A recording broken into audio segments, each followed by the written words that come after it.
Well, hopefully it worked. I just did a test on the audio this time after the shit show that was last time. So hopefully it works better. Y'all will have to let me know if I sound okay. Because oh wait, actually. So this is the delay that we're on.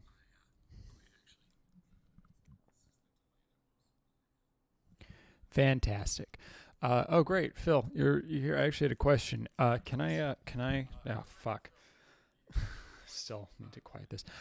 Can I use the thing you said about Lakeith Stanfield in my video that I'm writing the script for?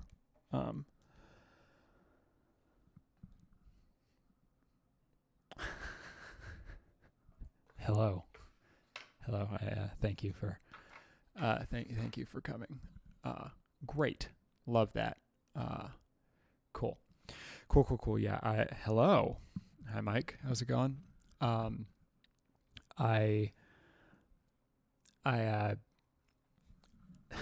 problem, and this is something I talk about in the video, is that inevitably conversations about the separation of art from artist inevitably just turn into like a list of people who have done bad things. And it's just like, I justify that. I can't justify that. And I'm, I will inevitably, the video inevitably gets there because you have to talk about sort of what your lines are. But I'm trying to figure out ways to make it a little more interesting than that, and things that someone might actually be able to take away, like bigger picture, it's just like, it's a weird thing. And it's something I have a lot of thoughts about, and, I'm putting them down. I was working on it last night, like after midnight, and man, I get real snarky in my writing, like as it gets towards and around and past midnight, like just a lot of random ass jokes about things that may or may not be relevant, and also in the bigger picture are like, well, I don't know that this section that I wrote late is going to fit in with this section that I wrote in the middle of the day. I don't know. I was kind of hoping to shoot it tomorrow, but I think realistically I'm not going to be able to do that because I just don't think it's going to be done. Hopefully I can get it early in the week, though. And then I'd like to actually, get back to reviewing things. Bo Burnham has a new comedy special coming out, and so I got to, obviously I'll be reviewing that. And maybe I'll talk about some of the stuff I was going to say about Make Happy that I didn't end up doing. I don't know. I don't know. I have to figure it all out, but I really do want to, have try to get back into some sort of consistent structure. Schedule even, though, who knows, is that weekly, is that bi-weekly, is that twice every 3 weeks, like what, what's sort of long-term tenable. But stuff to figure out, right? Like everyone just keeps doing their thing until they can't do their thing anymore. And that's pretty much the way life goes. I don't know. Got quiet. How are all y'all doing? How's your various lives?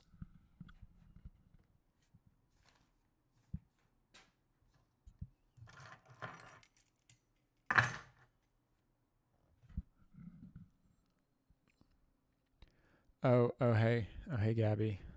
Pew, pew, pew. Is that what you mean?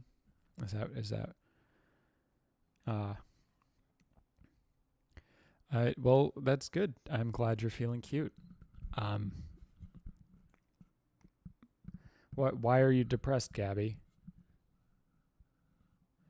Oh, hell yeah, Willow. Oh, nice. What sort of habits? Sounds like everyone. Ugh. Well, that's not great. Why? Come on, Phil. Why you have to go and ruin everyone's self betterment stuff? Uh, Also, Phil, did you join Willow's local skate collective?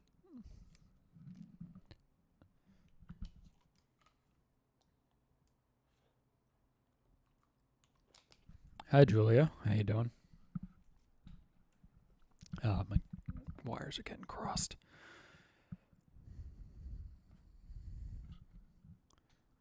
Yeah, we're good. Um, oh, interesting. Um, I exercise now. I've been trying to read more. I've been largely unsuccessful. Oh, that's fun. So that's almost like being in Willow's skate collective. Um,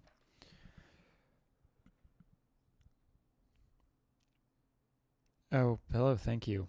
Appreciate that. Um, Most of the other videos are funnier than that one is. Although someone got really mad at me for having any jokes at all in that video, but I can't help them. Like, that's just, I'm sorry they felt that way. Um, you know, when someone said, oh,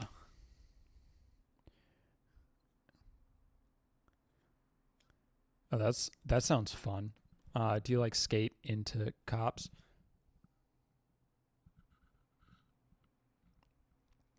Oh, interesting. No, you can't please everyone, and that's definitely become very clear to me over time. So whatever. I do my best, but yeah, Gabby, why are you depressed? Speaking of things that rhyme with the word best, but are kind of the opposite, maybe. I went to an IKEA. That's an unrelated thought, but I couldn't. I went with a friend because now that I'm vaccinated, I'm trying to, you know, make mild social efforts. I did not. I went because my friend was going, and I was supposed to see him tomorrow. And then he was like, I can't do tomorrow, but I am going to IKEA. And I actually need to get some more stuff for this place. But the whole thing was a little bit stressful because we rented a zip car, which is a car that you rent by the hour. Um, and he got the car, and we went to the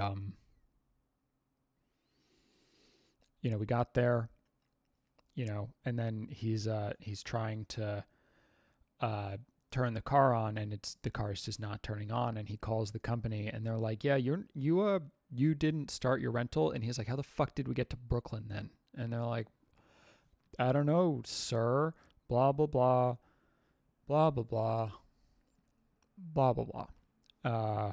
And he got very cross with the person on the phone, who, like, to in his defense, really sounded like they were being actively unhelpful. Um, he was probably a little bit snarkier than he needed to be, but it wasn't me on the phone. Uh, yeah, probably. One of the things that I noticed this visit that I haven't really, yeah, eventually it just, he did it a few times and eventually it worked. Um, and, like, whatever, he needs to call them and deal with their shit. Oh, hey, Nat. Oh, hey, Anthony. Been a while.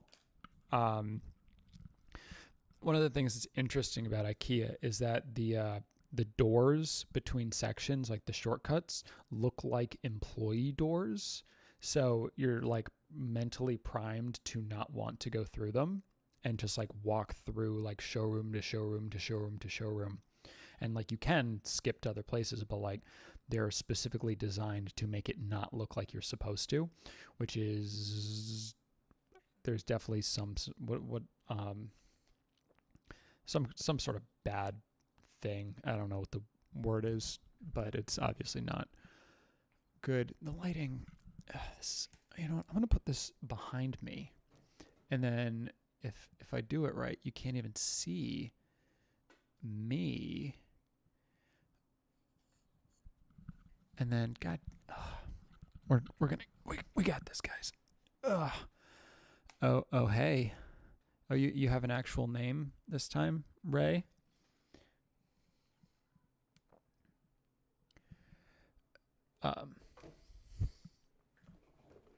Yeah. The thing about IKEA is that you walk through the entire thing, and then at the bottom you walk through everything again, where you actually like the top floor is like the top floor is like showrooms and you see all the stuff, and then the bottom floor is the actual like the stuff you pick up, so you see it as you're walking through, and like you take pictures and whatever. You're like, oh, okay, this is in this aisle, in this section, in this whatever. So yeah, it's definitely built to make you see as many things as possible, and there's like signs like this pillow is $1.49. Why don't you just buy $1.49 pillow, you loser? Like, who doesn't need more pillows?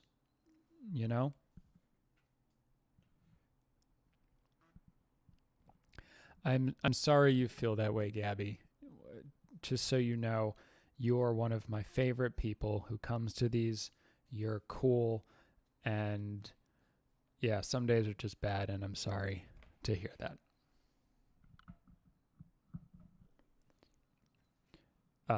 Yeah, that's um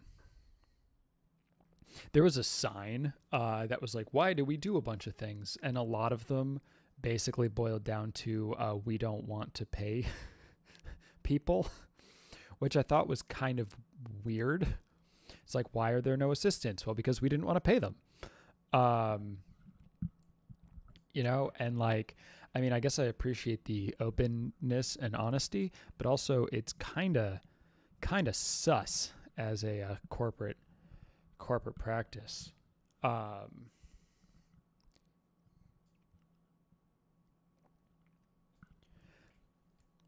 But whatever. What company doesn't, like, what big company doesn't have fucking bullshit? I had one IKEA thing in my last apartment, and we bought it knowing that it would just not leave. We're like, we're done. I don't care about this piece of furniture. This is not very nice, but it will do what I need it to do.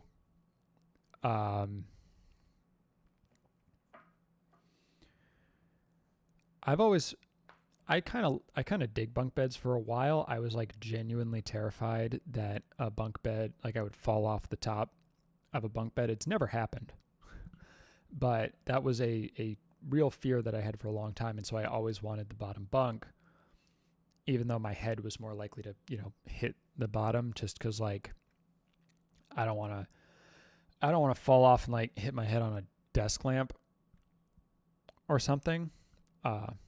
Oh yeah, well, obviously big strong men like us, Phil, we get out the power tools, and we're like, hell yeah. This is big muscles.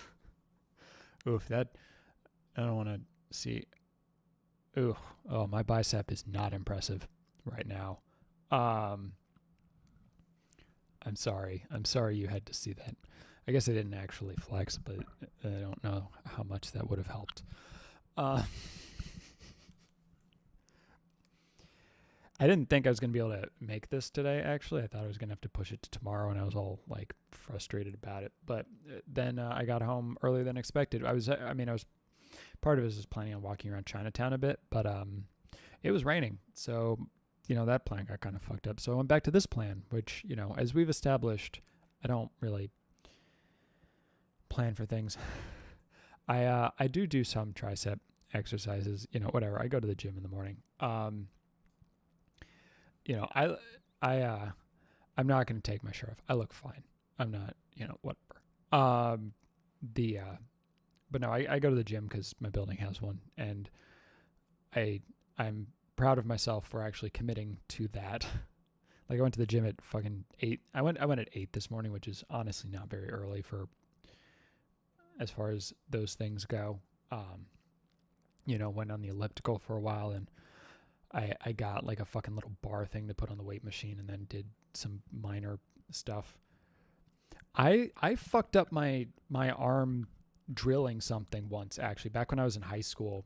I was, doing theater tech, and I genuinely don't know how the fuck this happened, but I was drilling, and like something here did the wrong thing.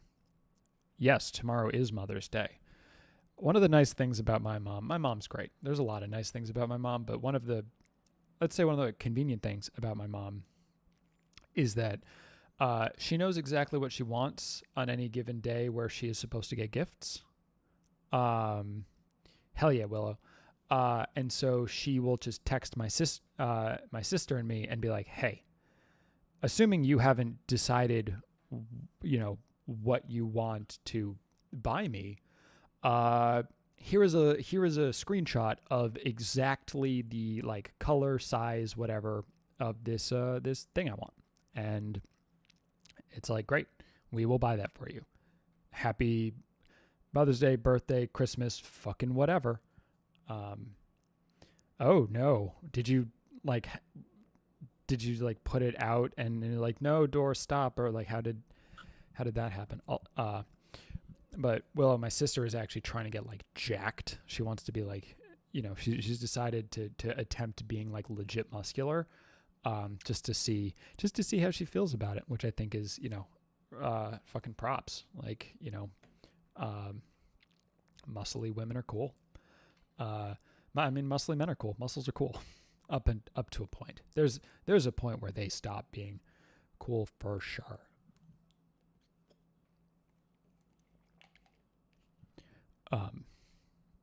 But yeah, no, it is Mother's Day. Yes, I agree. Oh, that's so fucked up.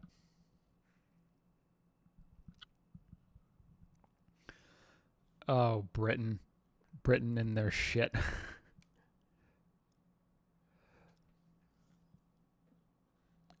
Oh, that's too bad. But I guess the other thing is that, he doesn't have to fully celebrate. So it like, ugh. Oh, that's unfortunate. I'm sorry to hear that. Yeah.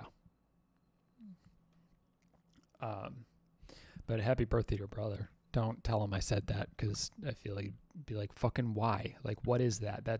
There's so many levels of that's weird. How do you get accidentally muscly? Also, Anthony, climbing's cool. I joined a gym a while ago that had like a climbing wall. Oh, is he? I joined a gym that had a climbing wall, and I basically never went to the gym. This was like a whole thing.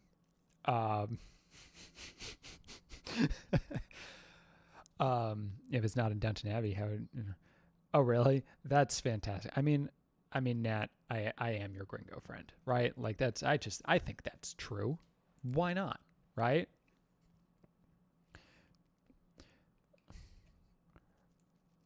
It's got to be skating, I imagine, is part of it.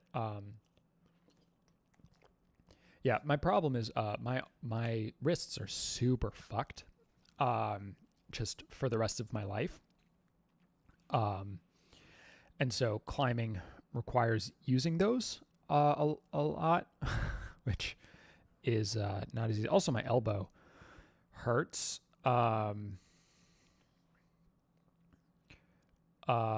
I mean, I assume that Willow has been skating and literally pulling down statues by hand, right? So,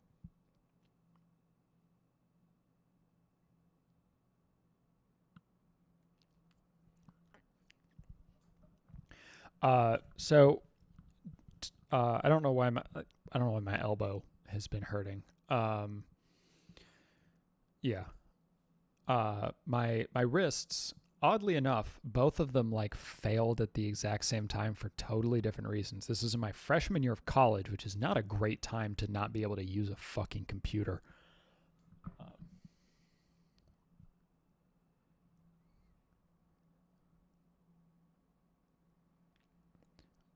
well, that's sad, but it's nice that you're bringing her snapdragons. So that part's. I'm sorry. I guess let's go with that one. Let's. Um, Willow, you do kickboxing. That that doesn't surprise me. That feels very on brand. Um,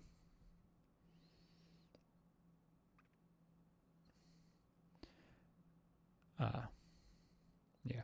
Sorry to hear that.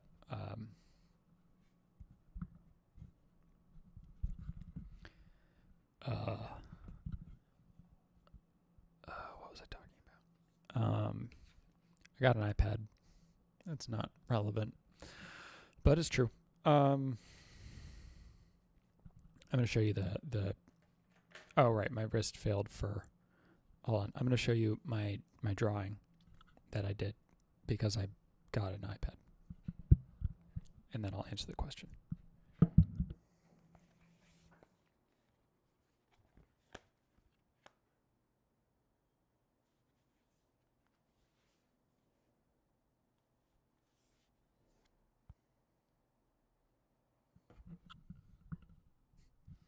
Okay, so uh, if you say something mean about my drawing, I'm going to ban you. That's not true. It's also not like a drawing. It's just like it's just a dumb thing because I got a pencil and I was playing around with it.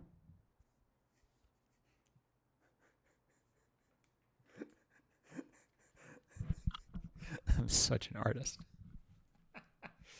Um, but uh, but yeah, I mentioned that to someone that I was gonna do that, and they're like, "Ooh, are you starting an NFT?" Uh, which no, obviously I'm not. If I had like 6 million subscribers, I bet I could sell that as an NFT for at least like $100, which is weird. Um, I actually like it. Like it's definitely not impressive, but I I like I like the design. I don't really care if other people do or not. Art is especially subjective, and I would not call that particularly good, but it is also not the worst thing I have ever. Um, so, um, uh, yeah, NFTs at 6 million. I think is where we're going. Yeah, I still have a uh like abstract painting that that my ex gave me. I don't know 7 years ago in my childhood bedroom because I I just I like it. Like it's a cool fucking painting. And like their thing was using straws as the like painting implements. So which results in like a lot of very different sort of like paint buildup and whatever in different places. I never really painted myself. I just thought it was cool, but I I'm just like frankly really artistically incompetent. Like in that sense, and so something like a having an iPad and being able to just like go whoops whoops whoops. And then the painting also has like fucking like tarot cards and shit. It's just like a really cool painting, and like I really like it, and I think I will have it for forever. Um, I don't see like a reason why I would get rid of it. Um, yeah, no, it's abstract art is very impressive, and the more I see it, the more uh, I think that's I think that's true up to a point. I do think that there are some people who just aren't, but I would imagine that most of those people aren't really bothered by that. Um, but yeah, I mean, my art is just not uh, painting, you know, um, and that's fine. It doesn't need to be. Um, I try to do too many things as it is. I don't need to also try painting, but it is, you know, having the thing and, you know, fucking around with it is fun. Um,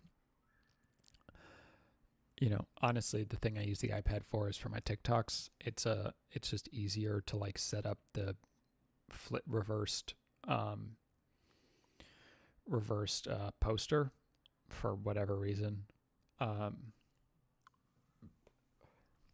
but you know, so yeah, it's been fun. Yesterday I watched John Kunjay's 18, which is a really interesting movie. John Kunjay is a very specific filmmaker. I feel like on some level he's kind of I guess it's say maybe it's kind of like Hong Sang-soo in that it's like sort of slice of life stuff, except Hong Sang-soo sucks and John Kunjay doesn't. He's only made a couple of movies though, instead of making a couple movies every few months.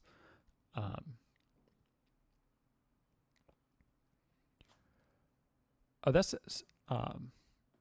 the thank you.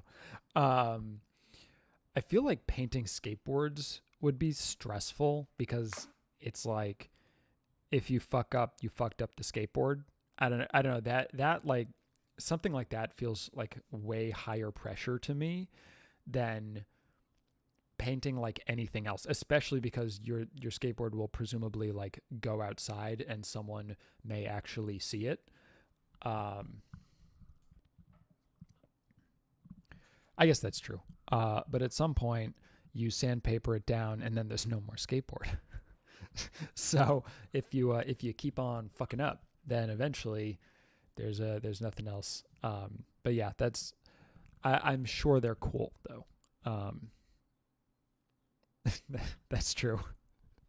Um, yeah, I mean, but but there is definitely a difference between like good abstract art and abstract for its own sake.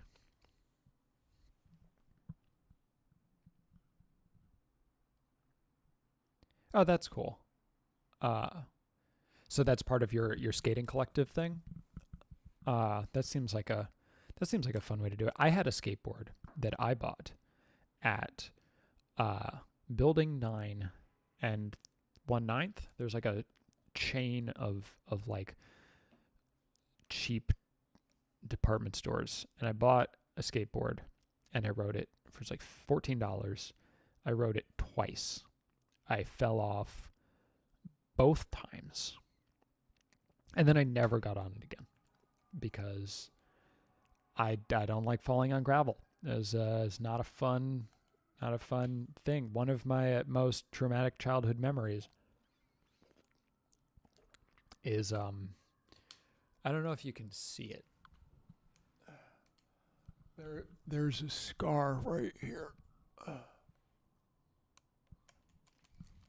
And yeah, not really.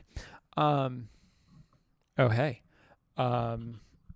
So one of my most vivid childhood memories is I was riding a bike and I flipped over the handlebars and landed on my chin. And I went home crying, obviously. And I look in the mirror Um, and there's like a goatee of blood because a bunch of gravel got stuck in my chin. Oh, hi, Artie Films. What a great place to come into. Um,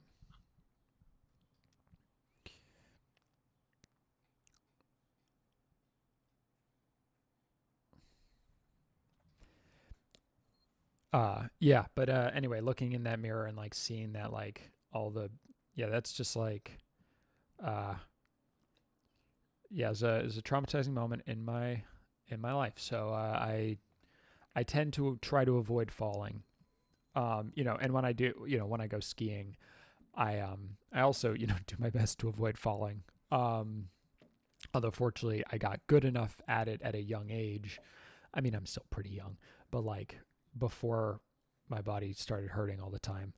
Um, and like there does come to be a point where like falling, you don't bounce back quite as much. And so picking up a new skill, like my dad always says that he would have tried, um, he would have tried to learn skateboarding or snowboarding instead of skiing, but like he's just too far past the point where he can just take a ton of falls.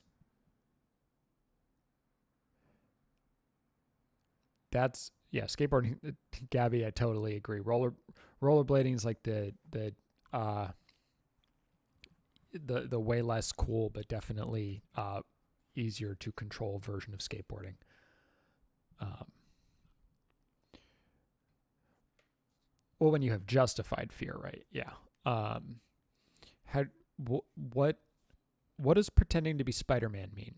That sounds. I feel like I need say more about that. Oh, really? I bike. Despite my childhood trauma around that. Biking's just it's a at times the best way to get around the city. Does he know that? Did he know that he didn't have webs? Did he like shoot the web and like try to grab onto it and then just like hit the stairs? That's interesting. So you were a Digimon person, Ray, and not like the other one. I know it's Pokemon. I was a Pokemon person. I didn't. Um, yeah, all you people are so much more interesting than me, frankly. Um, I was talking to someone who like my newest like friend is someone who started yelling at me over Instagram DMs and now we're like friends. Um, and it's like she's just like told me a bunch of things that happened to her. I was like, Jesus Christ, your life is so much more fucking interesting than mine. Like, why do you watch my YouTube channel and not the other way around? Like, frankly, my life is pretty boring. Like, I do things, but it's all like kind of superficially interesting. I think I'm just relatively good at making stuff that's not very interesting sound interesting, as opposed to like actually doing things that are interesting. Oh, that's true. Yeah, my school. Maybe I was too young to really for Pokemon versus Digimon to really be like a fandom type of thing. Like, although actually no, because you can start doing that incredibly young. I've thought about getting jigsaw puzzles made of like my movie posters. Um,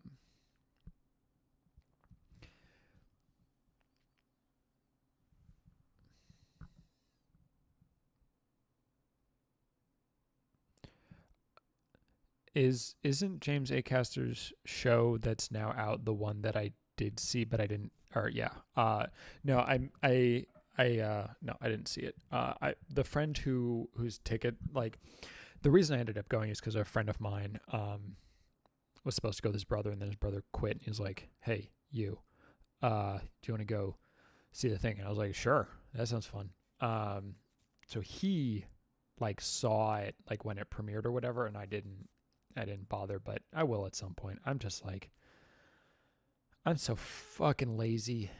And also, um, sometimes so something that is true is when there's a long Broadway's opening up in September. There are some shows that are opening up beforehand, but like the full thing is waiting, because now productions can like start going again, but like they have to hire crew, hire back casts and crews and everything. Um,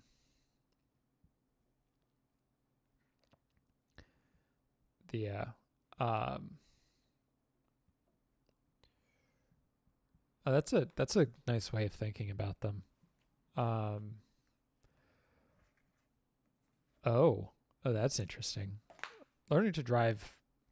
That do you live in like a busy area? Because I can imagine that learning to drive when there's a lot.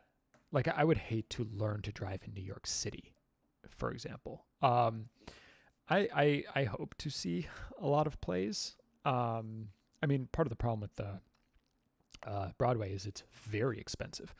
But I will definitely make an effort to see more off Broadway and off Broadway stuff because it's cheaper. And I mean, really, a lot of the best shows are off Broadway and not on Broadway, because by the time it comes to Broadway, oh, hello, hallo, guten Tag, V Gates. By the time something gets to Broadway, it tends to be, there's two different things. I actually talked about this in a video. I think I made a video about it. I don't remember what I actually said in the video because it's been a long time. But fuck. All right, Broadway. So there's two things. One is that Broadway theaters being bigger than off-Broadway theaters mean performances are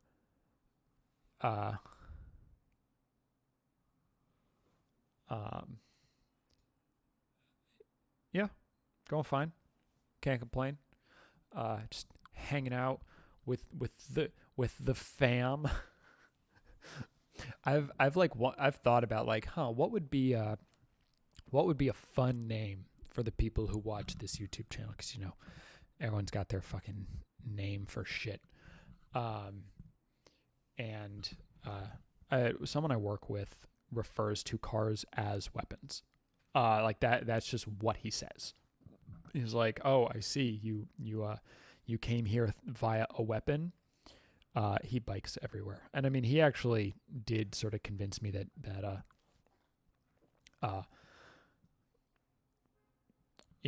bikes are, and like, I mean, I'm fortunate. It's not like I'm like destitute. I can go see, a couple Broadway shows a year. But it is, it's definitely not,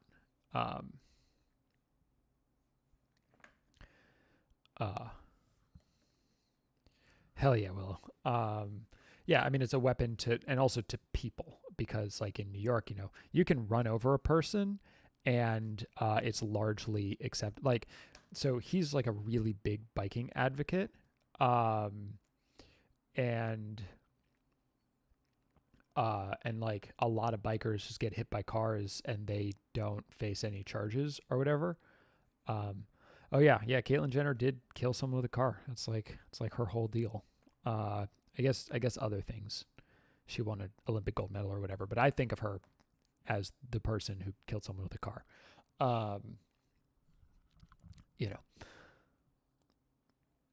Yeah, they really do. But yeah, so Broadway shows, you lose something in like the loss of intimacy.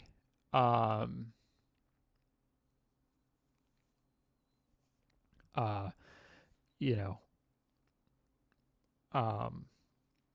like in the performance, apparently slave play is less effective in a Broadway setting than it was where I saw it, where there's only like, 10 rows of seats versus there being like 30, which totally makes sense that, they have to project more, and it just creates a different kind of performance. But also, by the time, Broadway's demographic is like old, rich white people. Like they're the ones who pay full price, for this shit. And so you have the only plays that make things is the only plays that make it to Broadway, generally speaking, are the safest plays. They are typically, incredibly well made, and they can be very interesting, but they don't necessarily have a lot to say. They don't usually have a specific point of view, right? It's just like, here's a play about this thing, or it's a pretty milquetoast point of view. Possibly the best play I've seen in the past few years was a musical about getting abortions, which was incredible. Like, it was so fucking good, and that will never, like, that's the kind of thing that could never even be off Broadway. Like, that's an off Broadway show through and through. But it was so fucking good. Yeah. I don't remember what it was called. This is like, this is a few years ago, but it was amazing. There's it started off, and there was a, like a person dressed as a fetus on a chair, and she like looked out into the audience and was like, "Mommy." And someone in the, the person immediately behind me was like, "Oh my God." And as all of us realized, oh, this is going to be fucked up. But the best part of it, and this was one of the best things I've seen in a theater. Like the music was like, it was so good. But there's this one scene where there were two of them. One was holding one was holding like a clipboard, and the other was just, a girl, whatever. And they just like got a guy, and they're like, you're going to answer our questions. And he was like, I don't want to. And he was like, too bad, whatever. And it's like, so, and then they're like, so what do you think of her? Do you think she's pretty? What do you think about this? What would you rate her on a scale of 1 to 10? Like blah, blah, blah, blah, blah. And he's like, a 10, of course. Like, there's nothing wrong with her. And he was like, okay, so do you want to fuck her? And he was like, what? And he's like, do you want to fuck her? And she was like, yeah, do you want to fuck me? And like, the whole fucking exchange was incredible. Like, again, one of the greatest things I've ever seen in a theater. Like, that is a show with a point of view. Like, that is a show that that is a show that wants you to, understand that, and like the show literally ends with like a 5-minute long, like the procedure, like reenacted, and it's just like in silence, and some fucking old lady's phone rang the whole time. She like didn't fucking get it to stop. I was so fucking furious, because it's like this really deep and meaningful, like this meaningful thing that we're watching happen, and her phone's just fucking ringing, and she's just sitting there. And it's like, old people shouldn't be allowed to do things.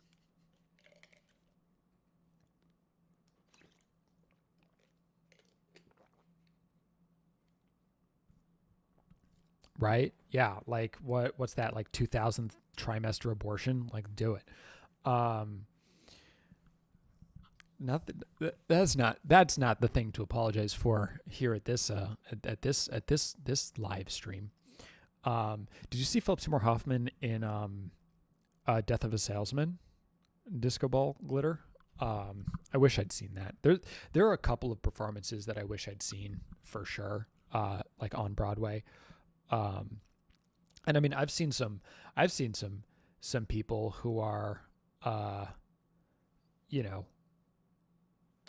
I mean, I did a video where I talked about seeing Adam Driver, and, you know, I saw Jake Gyllenhaal, and I've seen Ethan Hawke, and, fucking the guy from, Children of Men, whatever his name is, you know, you've seen, I saw Daniel Craig in Othello. That was amazing. He was, and Daniel Craig and David Oyelowo, that version of Othello, that was amazing. That was, because there's a sequence where Daniel Craig sings an acoustic version of Hotline Bling. I have not heard Girl from Rio. Clive Owen, yes, that's the one.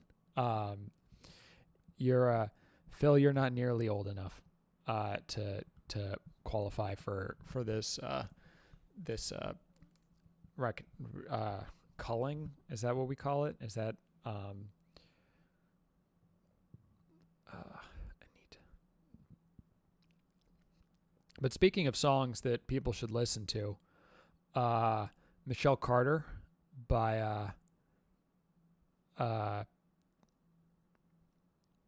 Skinned, SKYND, is real fucking good. I've been banging that shit like constantly for the past few days, and it has made me incredibly sad.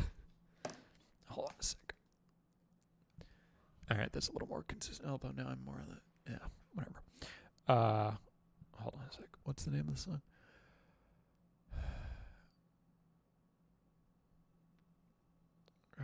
But yeah, no, Michelle Carter's the girl who fucking convinced her boyfriend to kill himself over text. And so all of the lyrics are like made of text messages between the two of them.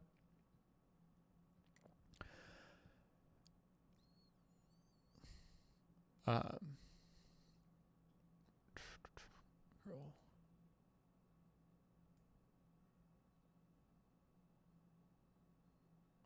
going to put that on my, I'm going to start playing it on Spotify, and then I'll listen to it later. The new Tillian has been very fun. I totally agree. It's cool that, you know, he's releasing music. And yeah, I hope that,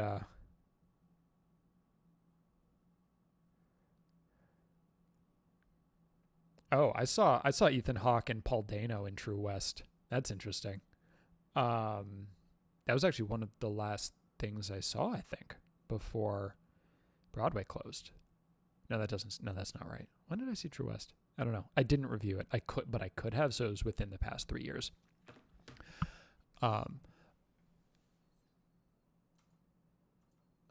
Yeah, no, Columbine is incredible. Columbine and Michelle Carter are my two favorite Skin songs. Their whole shtick is it's true crime. Like, they do true crime songs. So they have songs about like Jim Jones and Columbine, Michelle Carter. So yeah, no, it's really cool.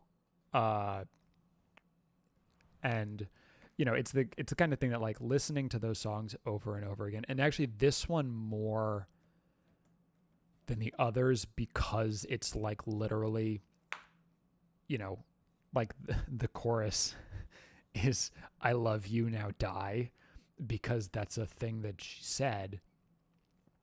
And it's just like, you know, being told that, just like listening to that over and over and over again, is just like not a great thing psychologically, but also it's a really good song.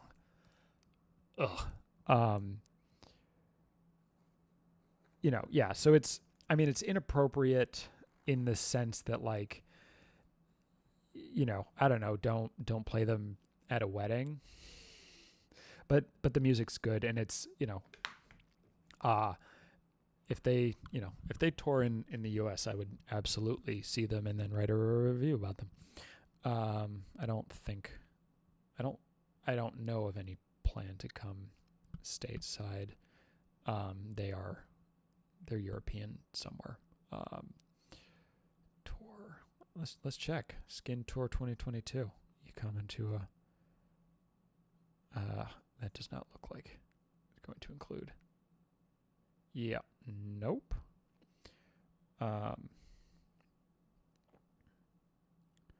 Ooh, one in Prague.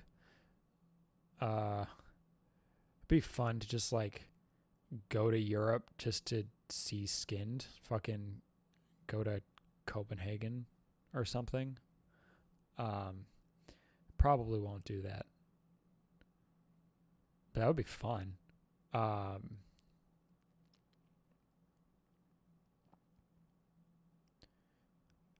Yeah, basically.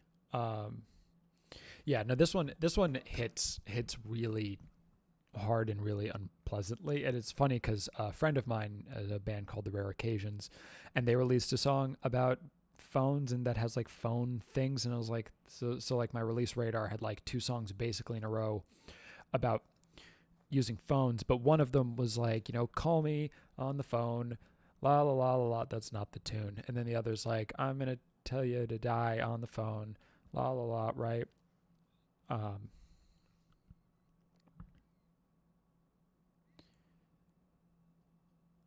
That's intense. Yeah, no, this is definitely. I mean, I guess I don't know that much about Finnish pop music, but I imagine it's a pretty hard left turn. Okay, cool. Oh no, I put the thing down. My depression,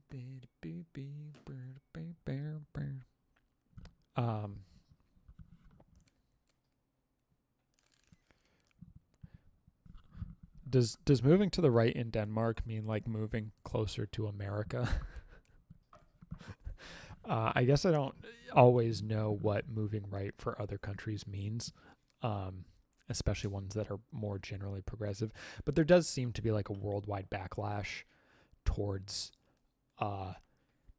youth. Like I feel like,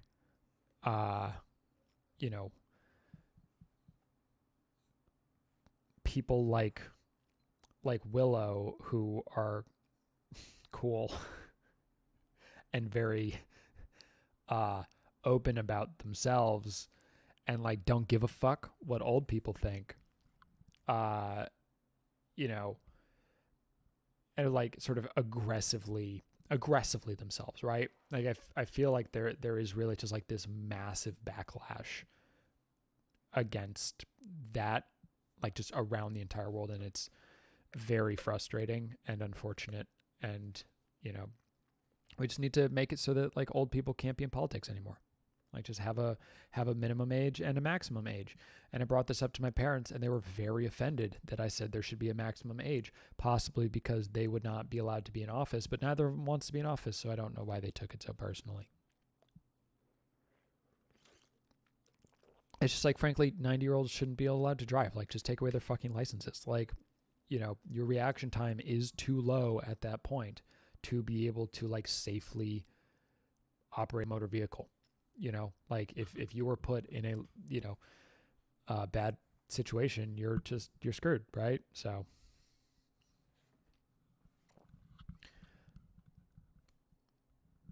thank you. Oh no, I accidentally paused this, and now I'm behind on the chat. Ugh, hold on.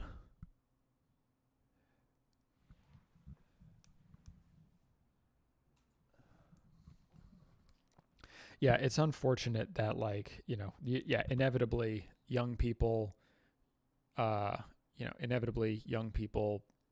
just become the next problem.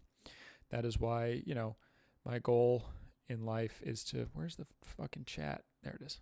My goal in life is to never be the person who's like, ugh, kids, kids in their shit.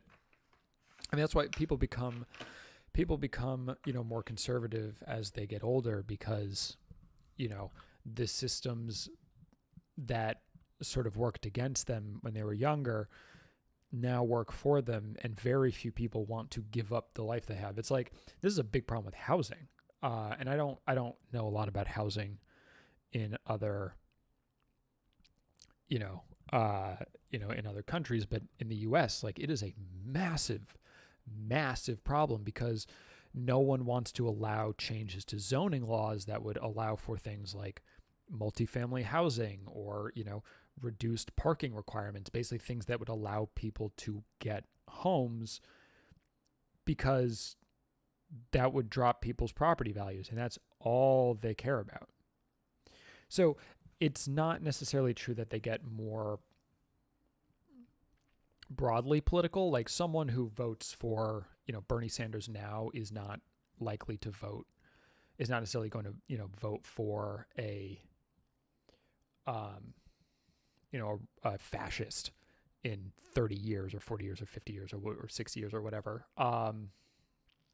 But they tend to become more selfish in, when it's like, oh, this will have a specific negative impact on me, and I like having a house that's worth a lot of money. And that speaks like a broader problem with the economy that you need to. But yeah.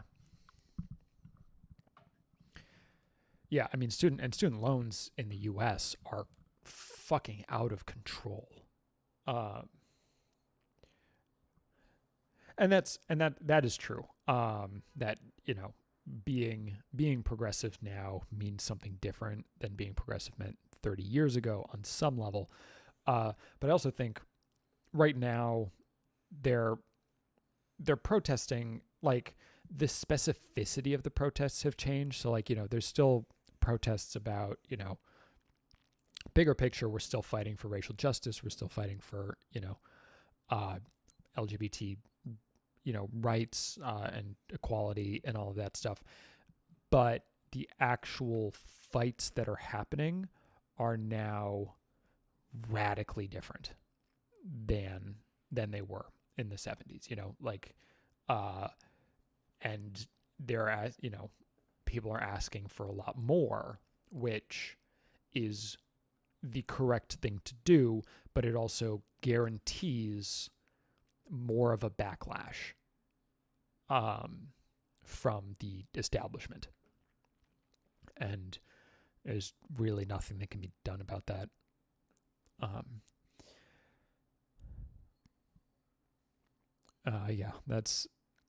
Housing's a thing. I've, like, given up on the prospect that I could ever own property, Yeah,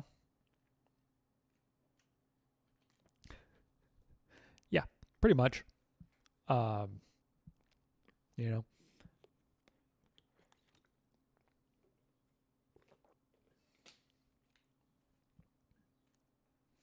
I mean, that's a different type of,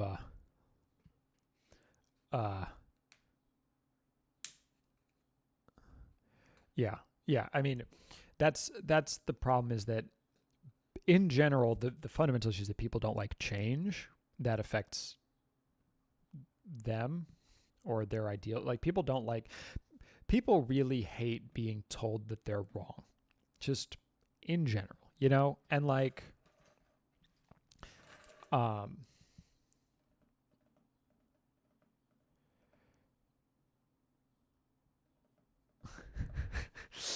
yeah, you gotta check on the old man just to, make sure it's not actually fucking Prince Philip or whatever. Fuck that guy. I'm glad he's dead. The best TikTok I saw in response to that was, I think, from Dorian Electra, or it was just like a playlist of Dorian Electra songs. It was called like songs that would kill Prince Philip, and it was if you listen to them for more than 3 minutes, and then the person changed it to songs that killed Prince Philip.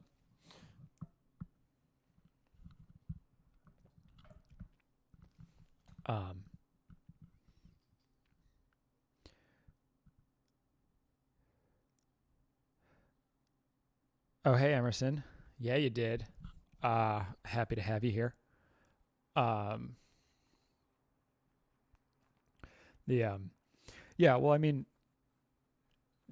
yeah, the way neoliberalism came, how Reagan, brought that into the public consciousness is fucking, it's impressive, and obviously, Thatcher did effectively the same thing, and whatever. But like it is genuinely wild how they were able to convince people that actually regulation was bad.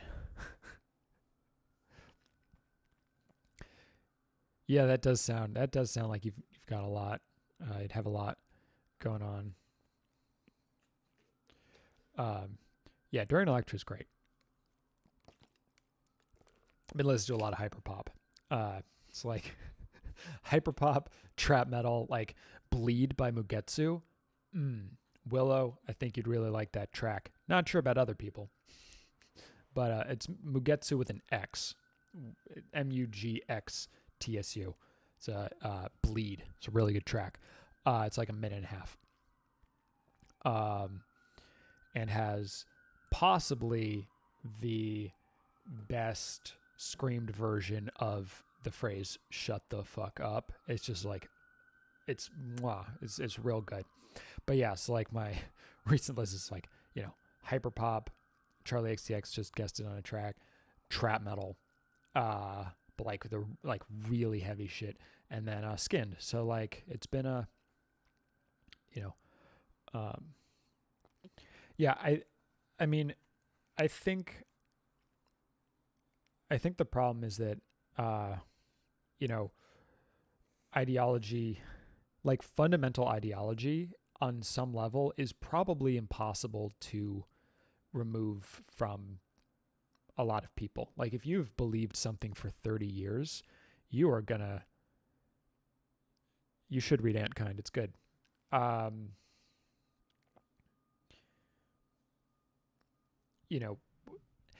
I was reading that, it is very likely that at least in America, this generation will be far more progressive, because when they grew up in a time of like chaos. Like the people who grew up, 9/11, the Great Recession, fucking COVID, like they, are growing up in a time where systems have failed. Whereas like the people who, grew up in the 70s were like, or the people who are like, a little older in the 70s and for whom the like ideology locked in, it's like they grew up in a time of like, ignoring sort of the civil rights aspect of it. Like their lives were pretty fucking good.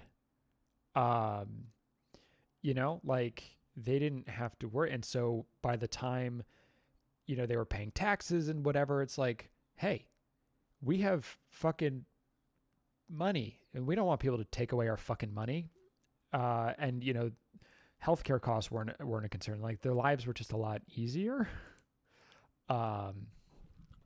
Yeah, no, I mean the kids now, and that's part of why, like, why their music is so much more interesting. Right? Like you got to listen to Willow. I'll send you the track on the IG. Starset released a new song also, which is, pretty good. Big fan of Starset, as I mentioned in my review of Starset. Dry Rot.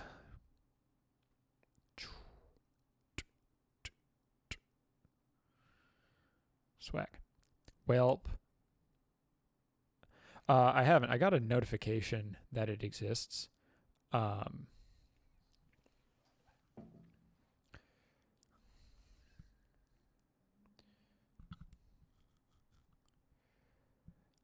That is unfortunate. Phil. While I'm looking at your Instagram thing anyway. Everyone go look at Willow's new tattoos on Instagram. Nope, wrong thing. Ooh, it's a squid. That's not a squid. Actually, I'll just show everyone. Look, it's a tattoo. And then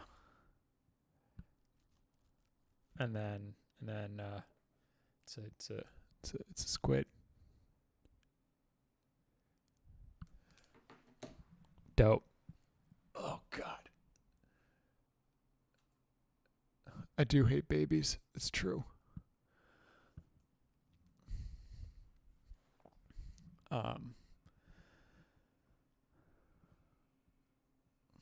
But yeah. I have heard backwash. I was sort of like I definitely don't like her as much as Anthony Fantano does, but it's cool. There's like,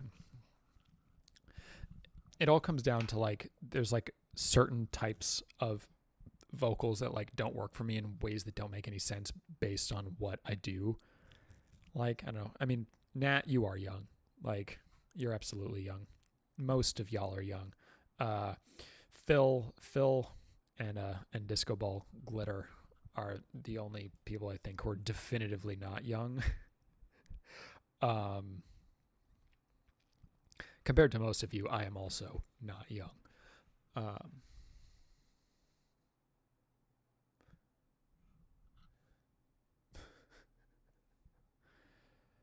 Do you follow me, Gabby? Did you stop following me as part of your minimum thing? I'd be very offended if you did.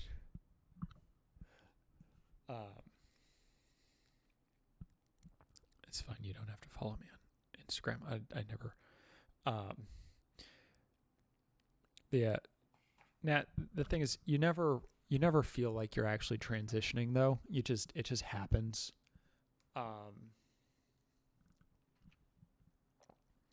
You know. The hard questions like, do you follow me on Instagram? I had my quarter life crisis when I was 24. It had nothing to do with getting older and everything to do with being 5 years into a relationship that I wasn't happy in and trying to figure out where to go from there. But that was I mean, you are, so I know the answer to the question. Hold on, I'm actually going to plug in the camera so that I don't have to do the thing that I usually have to do. Hold on.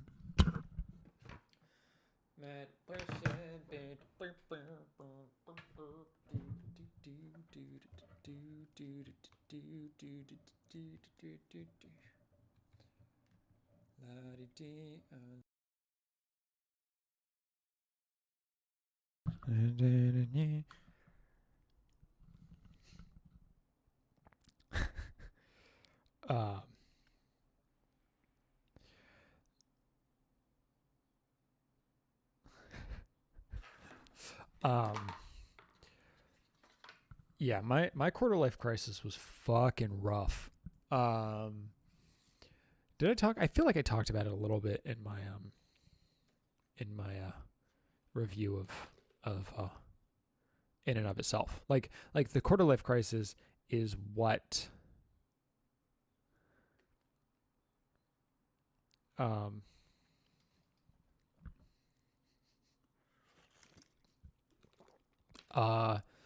starting college. Oof, it's been a long time since I did that.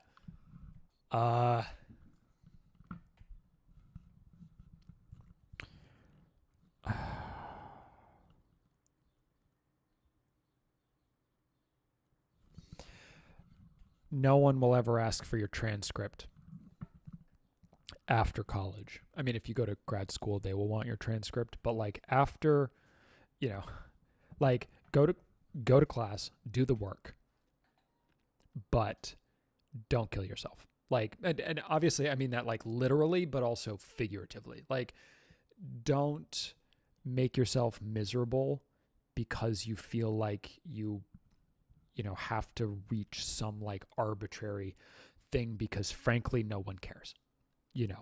Like, the fact that you have the degree is ultimately all most people care about. Yeah. So like, don't stress too hard. You know, yeah, like really the only time a GPA matters is if you're trying to get into grad school, frankly. And there are other factors at play there. You know, don't do what Willow said. Do not find the tallest teacher and punch them. That's terrible advice. That is likely to, it would make the GPA question sort of irrelevant because you would no longer be at the school. So I guess in that sense, if your concern is that, then I guess, yeah.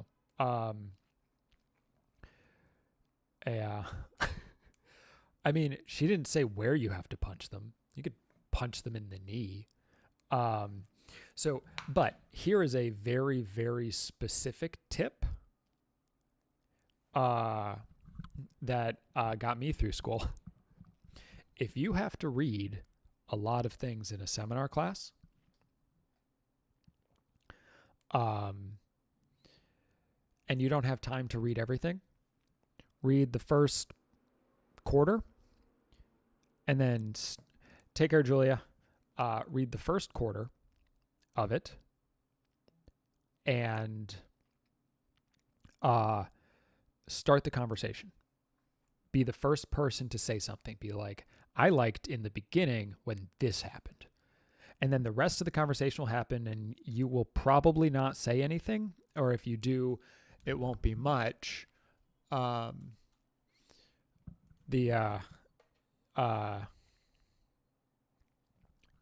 be much. But the professor will remember that you started the conversation. And so that worked for me. It's not something I recommend doing every single day.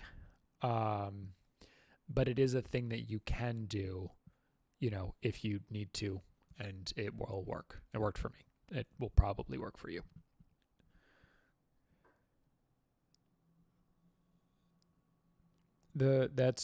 He's too young. The rule is half your age plus 7, and half of 47 plus 7 is 32. So, yeah. And by the way, Ellie, I don't know what your name, how you pronounce your name, but if it doesn't work out for you, I didn't tell you to do it. This video will not be public. It will not be live. You will not be able to prove that I said that.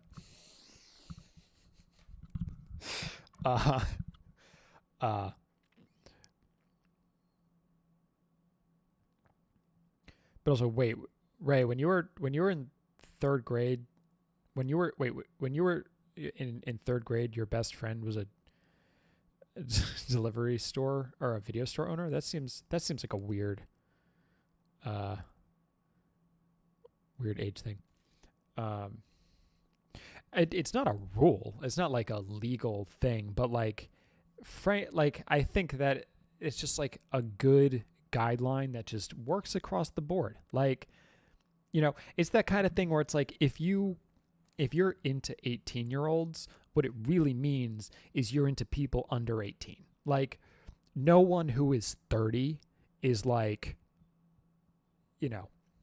it's like, saying like, yes, I sure do like barely legals. It's like, no, you like illegals.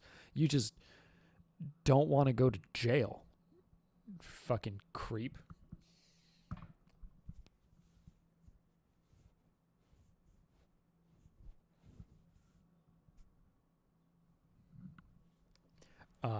But yeah, so that's how I feel.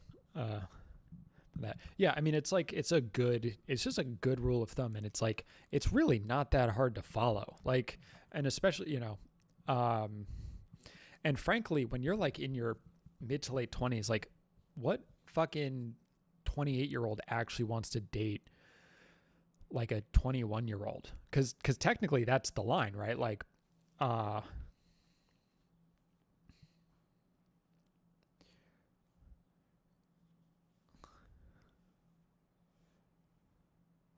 yeah, like, when I was fucking 25 or whatever on Tinder, I was looking for people at 23 at the youngest because like I don't want to date someone who's still in college or like just leave it. Like, yeah, like we're at completely different phases in our lives. Like it's just like, nah. And that sort of stays true, right? Like, once you're like in your mid to late 30s, 40, whatever, I mean, I don't know, I'm not there.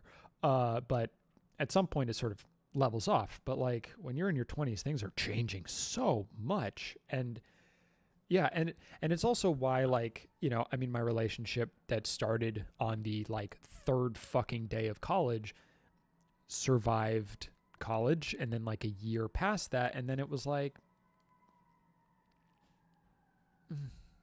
you know, so um, you know, it's yeah, it's a lot. Um,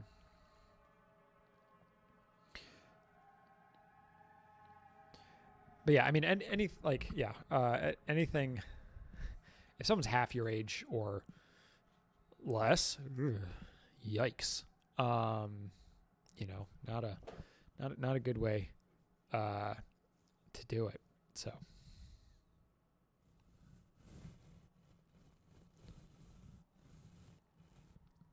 yeah, that feels.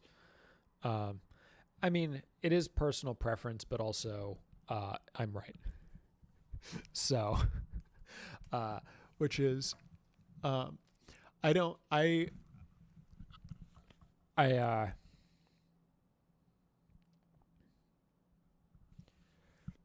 you know, uh, like on some level, whatever. If a 20-year-old wants to date um, Leonardo DiCaprio, I mean, sure, go for it. But it is kind of weird that Leonardo DiCaprio really doesn't like dating people over the age of 22, and that he tends to break up with them once they turn like 23.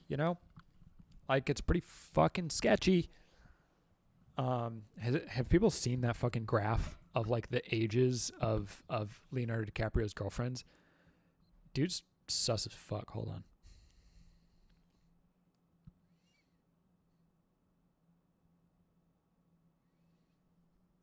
Um,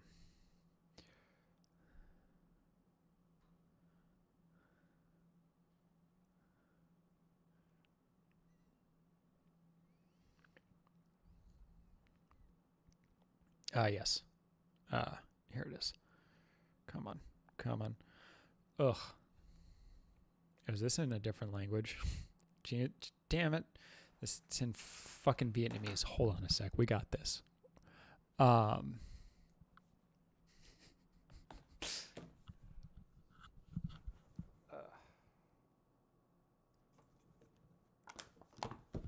I bought an iPad. I'm going to fucking use it.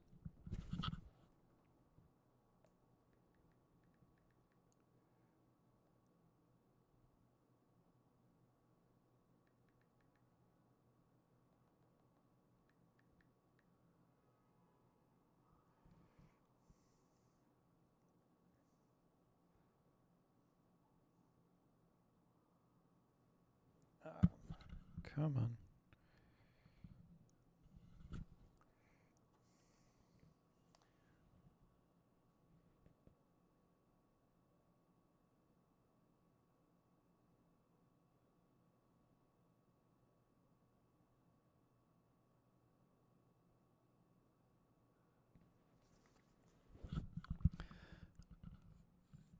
Like, you know, yeah, 25. They hit 25 and then he breaks up with them. Like,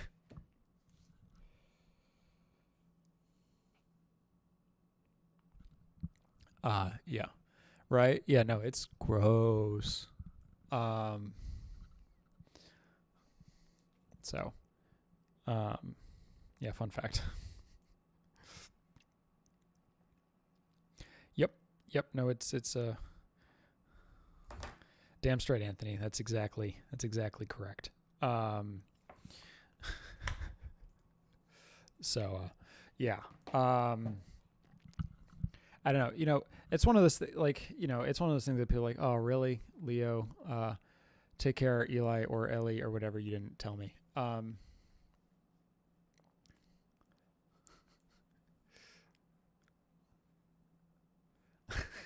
Yeah, that's how he stays so youthful. You know what I feel? I feel almost bad that, so in this video I've got coming up that I've been working on, I have like a bunch of examples, because inevitably anything about the separation of art from artist just becomes a series of questions. Like, is this okay? Is this okay? Is this okay? Why is this okay? Why am I justifying this to myself? Whatever. And and there's a lot of different things to that.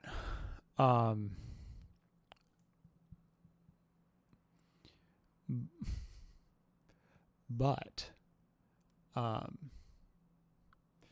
the what I will feel bad for telling people is that Nick Carter of the Backstreet Boys has been accused of rape. And so listening to the Backstreet Boys is actually problematic. And that's a thing that a lot of people don't know. And virtually everyone wishes they didn't know. And it's like, oh, great, I have to ruin the Backstreet Boys for, I don't know, 10% of the people who watch the video. Or whatever, whatever percentage. Yep, sorry for telling you that. So, yeah, as someone who, I was also not like, I guess I wasn't surprised like big picture, because I feel like that's a lot of very famous people, but also like, God damn it, I want it that way. It's like my karaoke jam, right? Yeah. And, and yeah, no, obviously, I mean, I really liked Harry Potter when I was younger. And obviously J.K. Rowling comes up in the video, although so many people have done videos on J.K. Rowling recently, who are way smarter than me, that, I'm not, like, that's not the point of the video.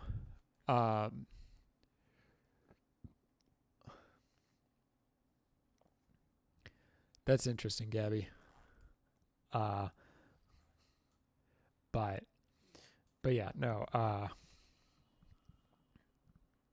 yeah, but like, those are some of the things that it's like, it's like, that's true.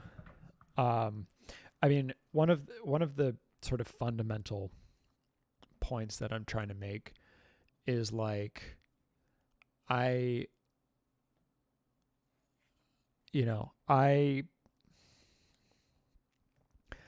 get wanting to separate the art from the artist.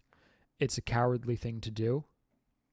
And I would much rather, nice, Nat.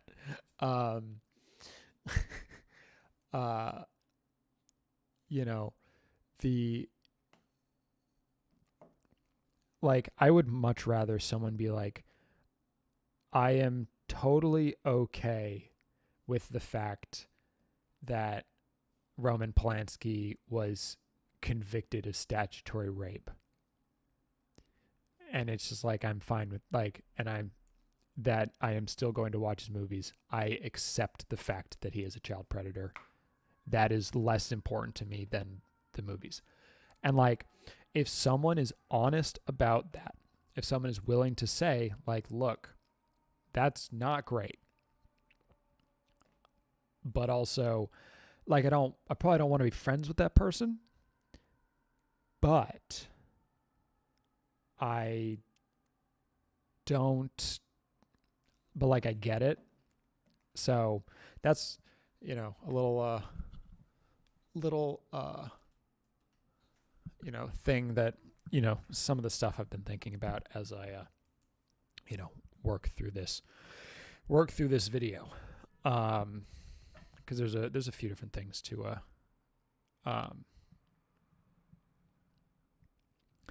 the thing about TERF is it's really interesting that like TERF is something that TERFs think of as a slur, when like TERF seems like a thing that they would have determined for themselves, like, right? Like it feels like people who hate trans people. The thing about Woody Allen is that I do not understand why anyone would want to die on the hill of Woody Allen is anything other than a fucking creep. Like, you know, like, you know,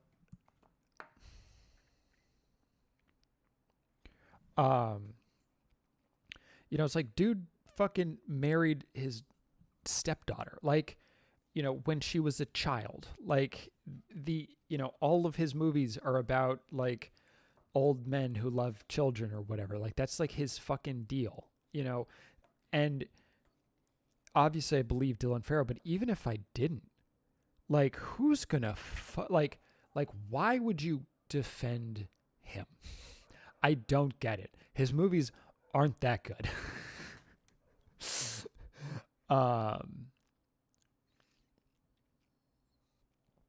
So, yeah.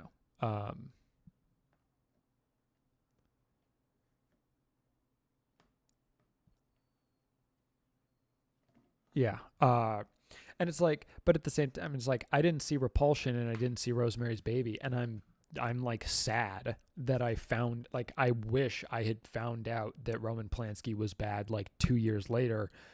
So I could have seen Repulsion and Rosemary's Baby, because like seeing those is like important to a lot of fucking film conversations. Right. And so like one of the things I'm trying to sort of figure out, like in the context of this video, is like, where as a critic, do I have a different obligation? I'm just not going to watch it because like I have, other things that I can do. And I don't judge someone who decides to watch it, and pirates it. I have like a lot of, and I'm trying to largely choose, Roman Polanski's like almost a boring example. What I think is a really interesting example is, how do you treat the 2012 Rurouni Kenshin film? Like, what do you do for that? A film that was made, 4 or 5 years before it was, revealed that the creator of the Rurouni Kenshin manga series is an avid collector of child pornography. Like, what do you do about that? Because none of the people involved in that production knew that. And if you don't watch the movie, if you pirate the movie, like that hurts them. Like it hurts the people who made it. Like it hurts the director, like it's a different. And honestly, that's how a lot of people feel about J.K. Rowling, right? Like, although what she did is different. And it's like, but those are the kinds of questions that I think are more interesting than like, Roman Polanski literally is convicted. Like that's true, but sometimes, you only get money on the back end. I actually don't know how the Japanese film industry works as far as like making money goes. Cause like most of, the money, a lot of, yeah. Tarantino's whole foot fetish is weird, but really Tarantino's got bigger problems, I think, than the fact that he likes feet,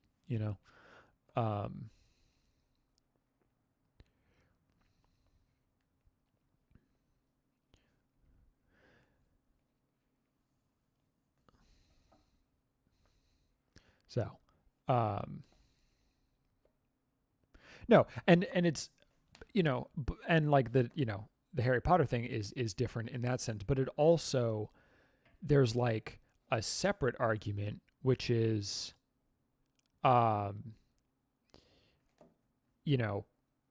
J.K. Rowling's a billionaire.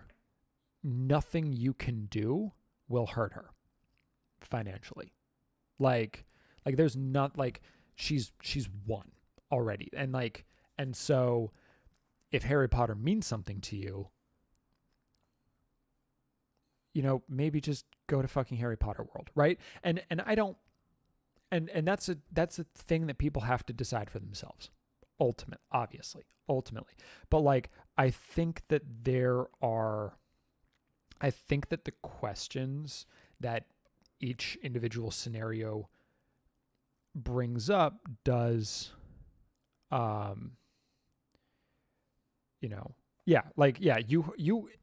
she is much more susceptible to being told that she is a bad person than if you don't buy a fucking wand. If you buy a wand and it makes you happy, you will get more from that than she would lose by you not getting it, which is literally nothing. And so it is, yeah, I mean, it's complicated, right? Like the ultimate answer is you have to,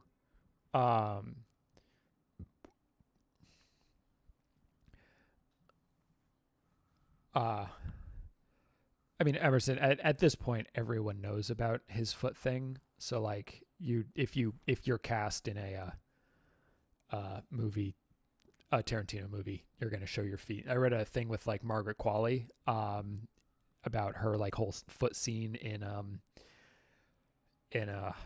Once Upon a Time in Hollywood, where she's like, ugh, it's me. I'm the foot one this time. And it's gross, a little bit that he's like me, but also, I mean, she read the script or whatever. It's not there's a difference between I'm going to show my feet and oh, we're going to have a sex scene that we didn't tell you about. Or you had, so, consent, hurting Uma Thurman was really the thing. And also his whole his thing about Harvey Weinstein, I knew enough to do more than I did. What kind of fucking bullshit is that? And I mean, a lot of people knew enough to do more than they did, which is to say basically everyone. But there are a lot of very obviously cut and dried cases. And I'm trying to largely, leave that as a comment on this video, and I'll look into it. That could be interesting. Yeah, and right, I think that is the correct thing to do, but I also don't, I liked Harry Potter a lot as a kid, but it was never a big deal to me, so not supporting Harry Potter is not that big. I went to see Harry Potter and the Cursed Child, but in my defense, I bought the tickets before her big fucking rant that made very and I mean, a lot of people had been saying for a long time, look, she's bad, but the thing that made that so blatantly clearly obvious, came after I bought the tickets, and I'm not gonna cancel. I've already paid for them. But I made sure in my review to mention that I don't agree with her beliefs, and that me doing that review did not. And it's again, what is my, what do I have to do? What are my expectations? What are my obligations, really? And I don't know, right? There's a lot of questions, but Ray, yeah, I mean, Ray, absolutely, other people should get the money instead, but I also can't really judge someone for whom Harry Potter was incredibly important growing up, and just wants to keep that part of themselves alive. It's hard to you know, that's not something I'm going to judge people for the way I, judge a lot of people. I'm a very judgy person. That's why this channel exists, right? Like, it's because I'm a big old judgy fucking jerk. Right. But I think this whole thing, as long as once people acknowledge that they can't separate art from artist, I have a harder time judging individual decisions that people make because all of it's arbitrary. And now you like basically don't have to watch my video because that's a lot of what I'm talking about.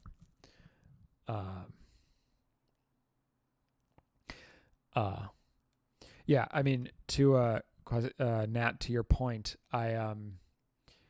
there's this whole there's actually a section of the section of the video where I compare my feelings on art and artist to my feelings on eating meat, which is an argument I have not seen made elsewhere and is arguably the only new thought I have to add to this whole discussion because I feel similarly about each of them.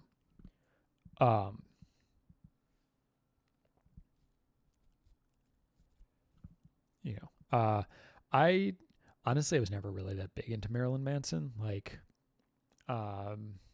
Beautiful People's like a fine song or whatever, but like, he's like in this like middle ground between like, honestly, Slipknot's sort of in that same like middle, like heavy kind of middle ground that like doesn't actually appeal to me. I like stuff I tend to like stuff that's heavier than that and not like it's like lighter and heavier, but that like middle ground is like just not really my vibe. And actually Rob Zombie is sort of in that same thing, but obviously, yeah, definitely listen to Rob Zombie instead of Marilyn Manson.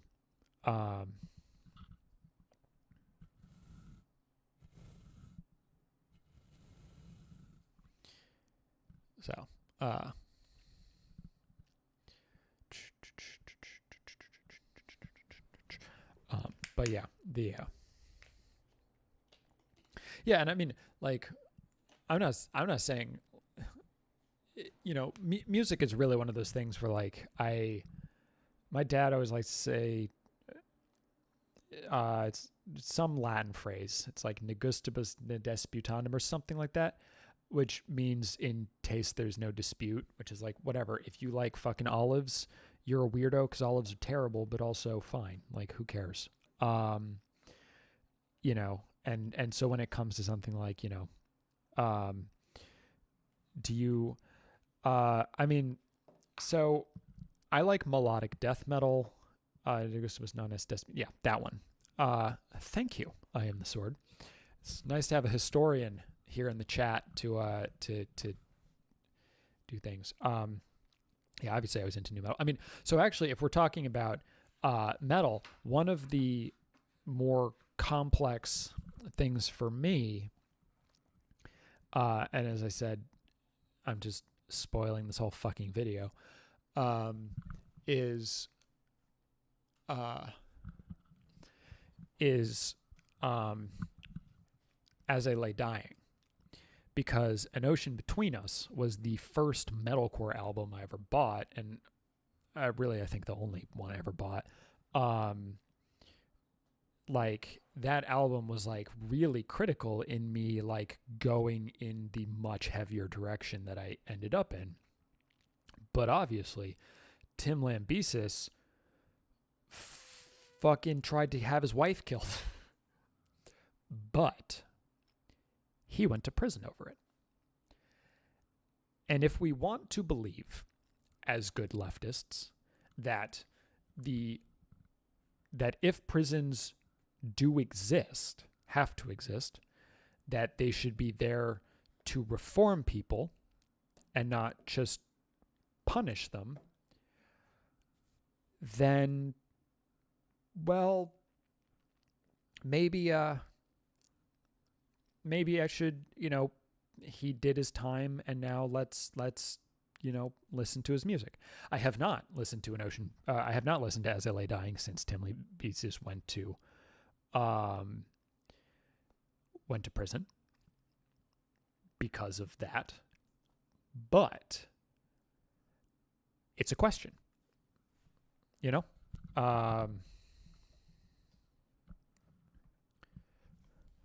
So yeah. Yeah, I mean, An Ocean Between Us was not the first album I bought, but it was, I bought it from a Circuit City in 2009 as it was going on fire sale. That will mean nothing to almost anyone here. Disco Ball, you know what that means, right? You remember Circuit City. Phil, you come here and come and go.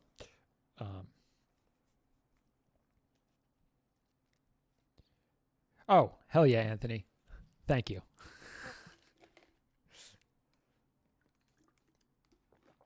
L'chaim.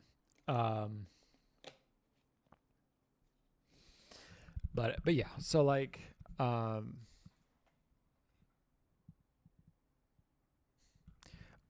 yeah, it's on some level everything is a choice.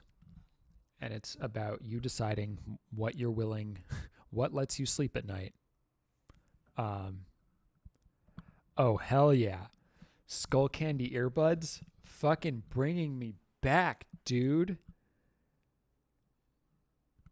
Oh, wow. That was my middle school right there. Fucking everyone had Skull Candy earbuds. Yeah, I remember going through Circuit City and being like, none of this stuff is actually cheap enough for me to want to buy it. Like, I am not actually impressed with the deals at my local Circuit City.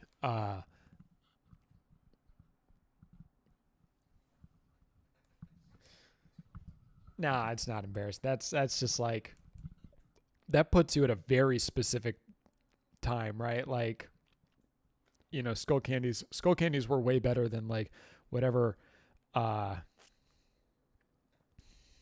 you know hell yeah. Oh man, the fucking nostalgia. All these young people probably have never even heard of Skull Candy. uh Although then again, I don't know that they were like an international brand. So I don't know that they were like ever in Brazil. Are they still around? Oh. I don't think anyone cares about them anymore. But I mean, oh, are you? Nice. The thing about Skull Candy is that, yeah, I mean, that's interesting. Yeah, they became really big when I was in like middle school. That was like the moment when everyone was, everyone was like, dude, you gotta fucking get these. But the reality is, I mean, especially earbuds, like, it's not true with headphones, but like earbuds, if you're gonna fucking buy earbuds, you gotta buy some like quote unquote chi-fi ones, like, the like crazy good, incredibly cheap Chinese headphones, like that come from the people who make like the really high end shit, and then they just like do it themselves. I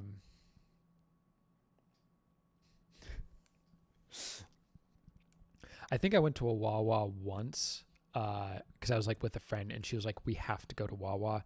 It is important, just so you can have that experience." Um, you know, but yeah, if you're looking for, headphones, um, you gotta.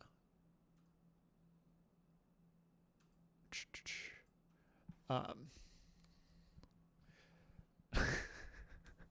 there's I clearly have a pretty specific demographic. It is not at all what I expected it to be. But at least to the people who come to, yeah, yeah, what Anthony said, but also, yeah, I mean, I actually think it was, I don't know, there's the headphone subreddit specifically, but like sort of, I think that was that was one of the places where like chi-fi, I think that's where the name chi-fi came from. Like I think it was from Reddit, you know.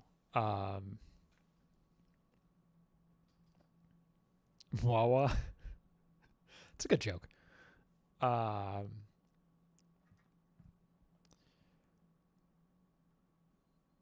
You know, as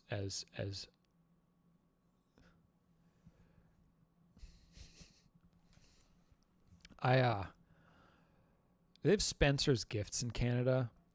That was I remember walking by Spencer's Gifts all the time. I used to get my t-shirts from a gay porn / t-shirt store in Provincetown, Massachusetts, called Don't Panic, which no longer exists, and the store has been replaced with a Kiehl's, and I use Kiehl's moisturizer every morning because now I'm old instead of like fun.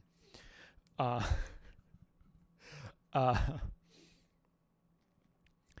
but you know, it was fun being like, oh, my go-to t-shirt store is also a gay porn shop. I always found that fun.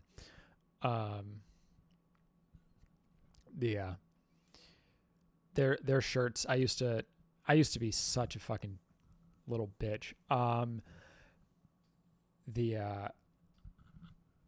that's wild. I wore shirts that said things like, "My hate is divided equally amongst all of you," and "Revenge, the reason I get out of bed each day." Like that was the kind of shit that I wore. Like I wore those and like baggy cargo pants. And then I wonder why people thought I was going to shoot at my fucking school. I didn't wear trench coats though. I mean,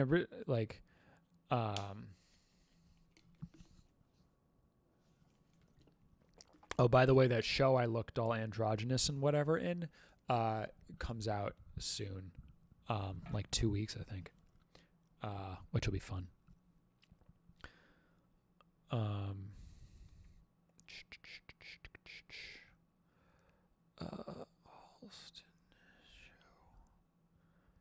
show. Ooh, I wonder if I'm in the trailer. I should not decide this on. Yeah, the show's Halston.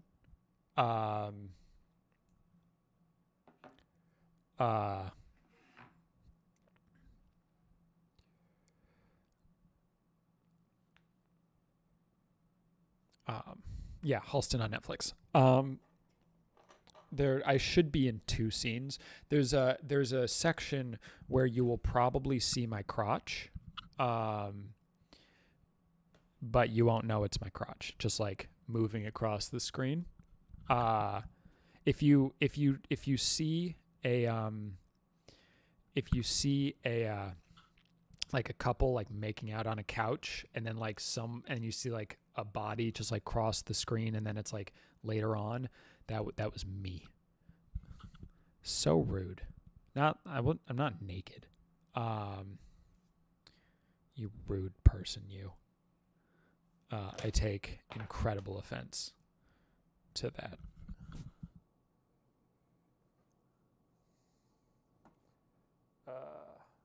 Halston Netflix trailer. Let's So I'm gonna watch. Thanks, Gabby. I'm gonna watch. Let's see. We're gonna watch this together.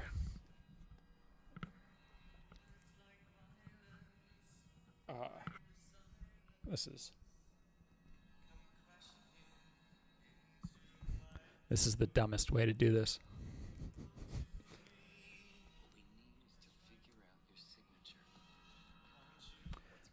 Oh, these look cool.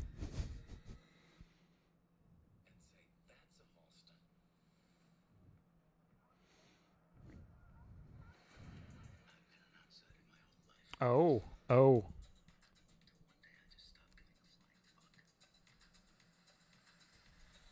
I was in Studio 54. Like those were the scenes I was in, or those were 2 of the scenes I was in. So This looks very pretty. The fucking costumes though.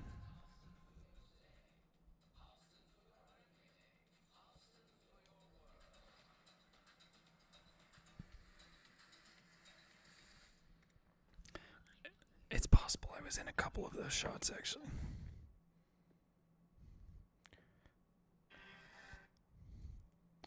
Wait a second. Oh, I was doing this. Hold on. I'm sorry. I'm not looking at the chat, so I don't know if anything's happening. Hold on. Wait.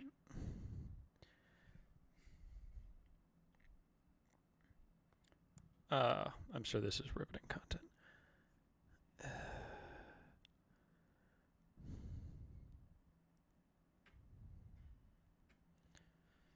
I'm here. Like I am in this scene. I don't know. Yeah, I don't know if I'll be visible in the final thing, but I was there during the shooting of that scene. So that looks fun. You know.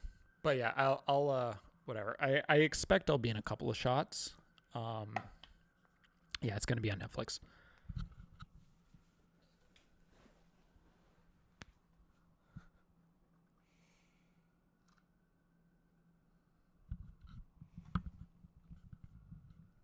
But yeah, so yeah, that'll be fun. I'm looking forward to it. Just, but because I've been really wondering what those scenes would look like because, it's Halston, Halston. I mean, don't worry. I'm gonna be fucking watching it and going through like pause, which is what I did in Plot Against America, and I was there. Pause. There I am, and then I will definitely post a picture of it. And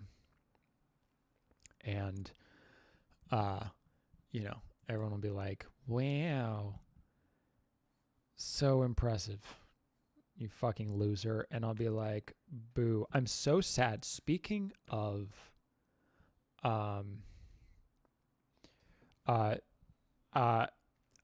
wanted to be in Succession season 3. Take care, Willow. It's lovely having you here as always. I was very offended when you left last time without saying goodbye. And I was left hanging. And I was like, "Is Willow still here?" And then she wasn't. But yeah, take care. Have a good night. Always lovely having you here. But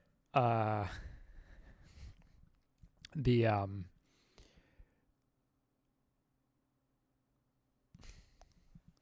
my voice is just so calming.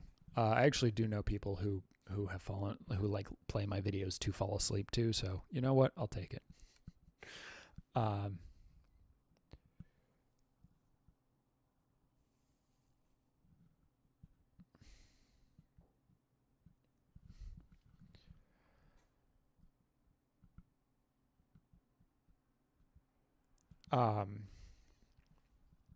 But yeah, it'll be. I'm looking forward to it.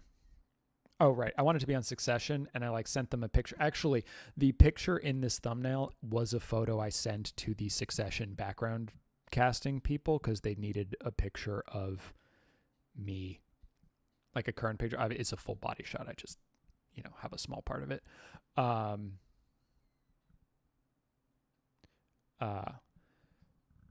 The headphones or the microphone, because the microphone's also Audio Technica. I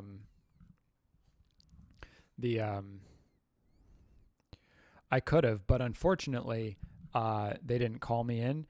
And based on some a friend of mine who like works in TV, he said that like as of a couple weeks ago, they were working on like the end of the season, the upcoming season. So chances are what I missed was like possibly the last thing they're shooting.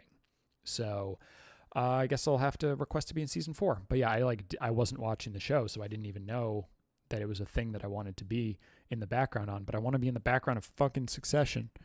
These are M40Xs, I think. Does it say? They're M40Xs. I have M50. Yeah, M40Xs. I have M50s, but they're not here. My M50s have been at my office desk for the last 14 months or whatever. Just unused, unloved. They're probably in pretty bad shape at this point, if I had to guess. But I was, once I got these, I wear these all the time instead of, I really only wear these at my desk, cause I've connected them to my, audio interface. But like, I know that, the Bose QC35 is not like the pinnacle of audio quality, and in fact has worse audio quality than these, but they're comfortable, and, the world is loud. So I basically have noise canceling on all the time just to make the world less loud. Because loud noises and like noises, just like I can't like drown out noises, unfortunately. It gets in the way of having a pleasant life, if we're being totally honest. So yeah, that's how I feel about that. But yeah, sadly, I will not. Sounds like I will not be on Succession season 3, but maybe I'll be in the background. Take care, Ray. Thanks for hanging out. We appreciate your presence. I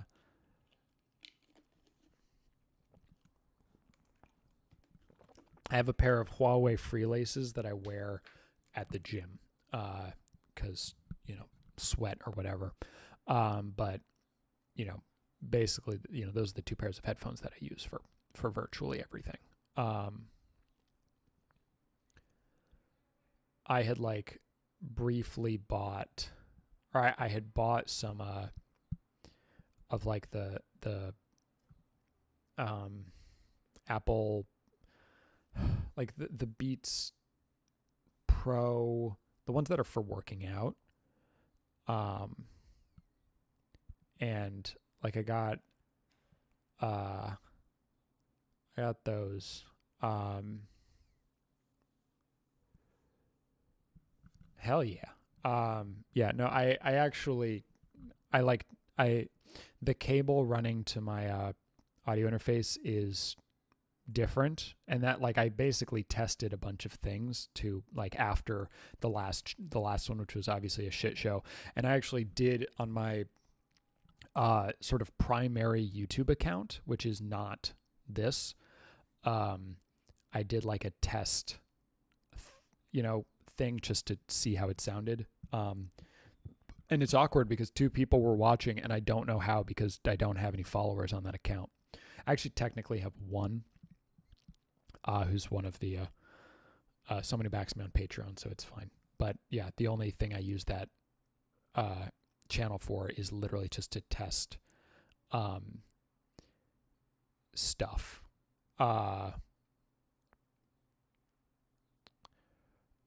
I didn't get a notification from that account that this live is happening. That's just doesn't like telling people that I'm doing shit, So this is not a home phone. Or rather, at least I don't think it is a home. Like I don't know that I could make landline calls to it. But this is how the people in the building contact us. So like if I need to talk to maintenance or whatever, I call them through that. Or if the front desk needs to talk to me or whatever. Like if someone comes in and is like, hey, I know that Alec guy, and they're like, we don't believe you, we're going to call him and check. So that, and then they call me through that. So yes, technically I do use it, but not for home phone. Not for phoning. Like people in the phone sense of the word. You know, so yeah, it's basically an intercom.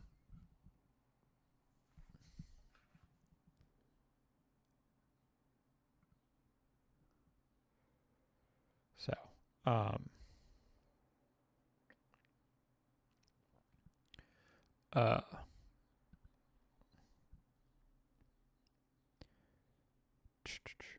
well, yeah, I mean this was a test and then it wasn't.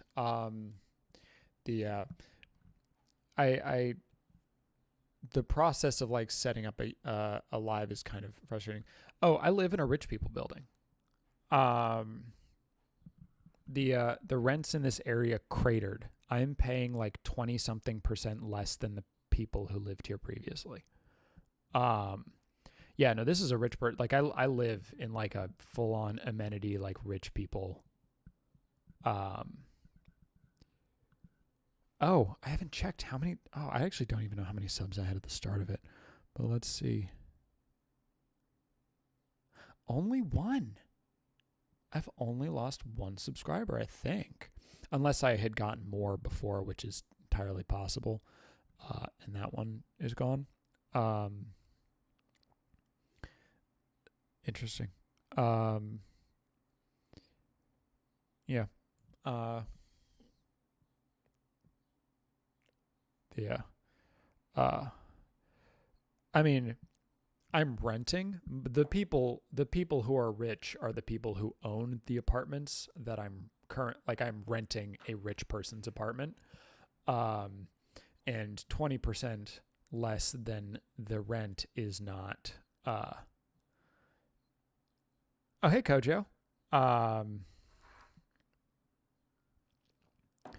But I don't think I would taste very good. But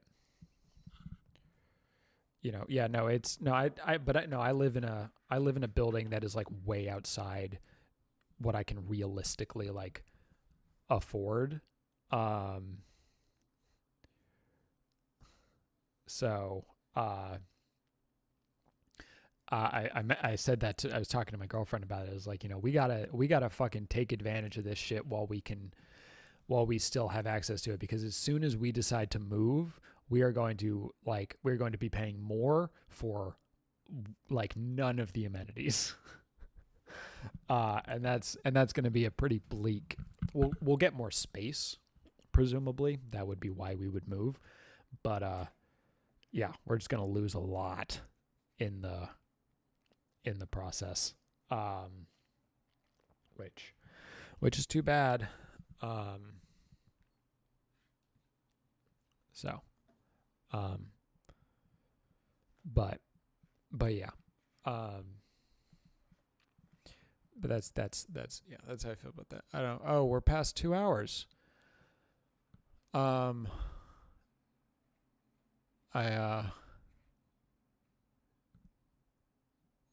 so that means we should probably start wrapping these things up. Anyone would like to talk about before I go figure out my dinner, which is going to be a whole fucking thing, I'm sure. Probably, I don't know.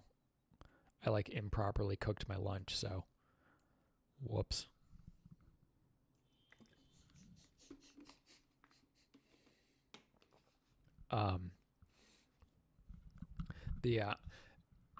Man, I should have put some money into fucking Dogecoin, huh? Like, Jesus Christ. I was thinking, like, and now it's way too late to do that. I had a heated frozen tuna burger on a pretzel bun with kale, tomato, avocado, and old potatoes, or previously cooked potatoes. It was fine, but I don't know how to cook those frozen tuna burgers. So I just chop them up into a bunch of pieces and then cook all of the pieces individually and just sort of put them together. It doesn't taste very good.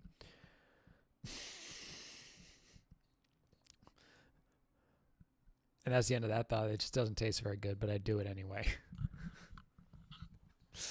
I am not. I'm. They're frozen, so pretzel buns are good as fuck.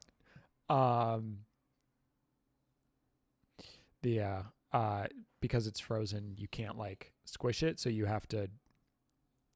It's like a process to do it properly, and I just like can't, because the frozen is the hard part. If it was not frozen, it wouldn't be a. Do they? I mean, honestly, that would probably make it work better, because like the fact that it's frozen is really the problem. But the issue is that I warum nicht? Did I say that right? I said it right. It's fine. My accent's bad, but who cares? But yeah, I mean, I also don't eat I don't eat beef burgers, so I don't know. I didn't spend fucking 2 months in Austria learning German to not know how to say why not.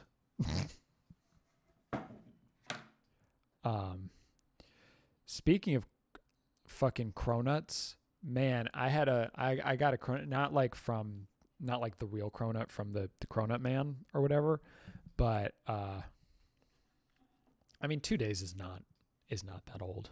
These potatoes we made like Monday. Yeah. Hell yeah. That's is that an Austrian thing? Oh yeah, just but yeah, because that's where all my family is. Like virtually all of my family is in Vienna. I don't really have any family in Germany. So yeah, that is why, because my family actually speaks Österreichisch, and not Deutsch.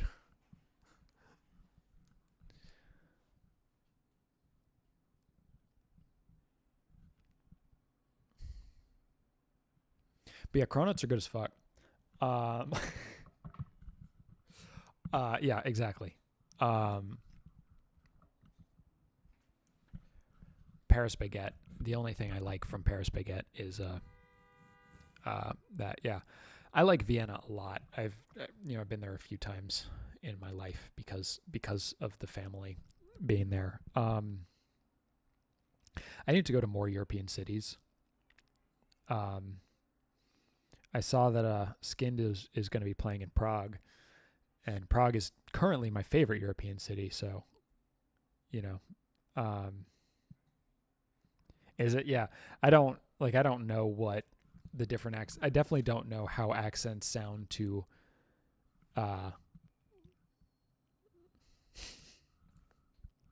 Fair. There's definitely some truth to that. Although, everywhere's going a little rightward right now, as we talked about, I don't know, 2 hours ago. Yeah, I loved Prague. That was my time there was super nice. And I'm looking forward to going back, but also I want to go to places I haven't been. So like I need to like actually go to the UK for real. And I need to go to Spain and France, which I had a trip to do both of those things a year ago, but that obviously didn't happen. I need to like just go to all the countries I haven't been to, because I've only been to like 6 European countries. I've technically been to Germany, but it was long enough ago that it shouldn't count, but I count it anyway. I was only in the very top of Italy, so it kind of doesn't count, but I'm counting it anyway. Switzerland, Austria, Czech Republic, and Hungary. Um,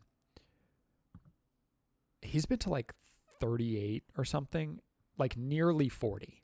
And so I need to beat that. I've only been to like 13. Um,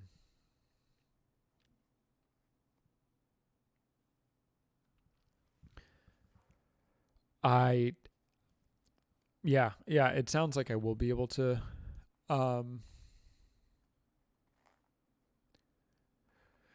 I mean, it's so much easier to hit those numbers like in Europe, just because the countries are so small. Like, um, I've been to, uh, yeah, uh, I have not been to.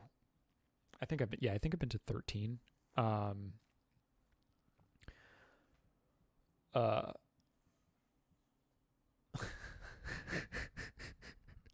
uh, like Canada, U.S. I count the U.S. Canada, U.S., Mexico, um, Dominican Republic, Austria, Germany, Italy, Switzerland, Prague, Hungary,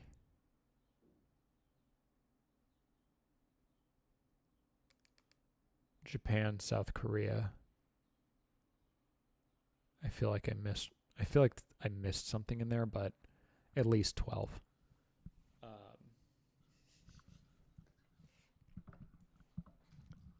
Uh, I'm not making fun of your tiny countries. I'm just saying, like, saying you've been to every country in Europe is like saying you've been to every state in the United States. Like, I kind of wish the United States was a bunch of countries, uh, so that I could say that I've been to more places. I mean, I actually haven't been to that many states, um, but it definitely is more like in that vein. Um, you know, so, uh, but no, I mean, yeah, I look forward to going back to Europe, and obviously,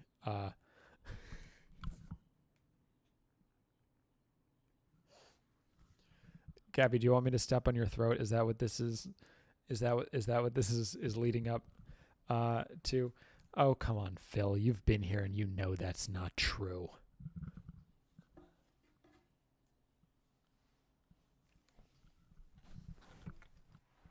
Um,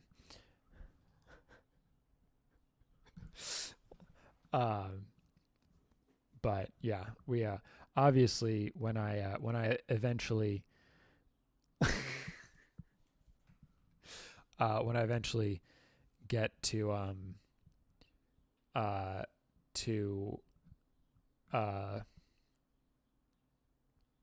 to the UK, we need to uh all like high five, right? Just like show up at some fucking random public square and be like, hell yeah, and all y'all will be like, wow, he's way less interesting than I thought he would be.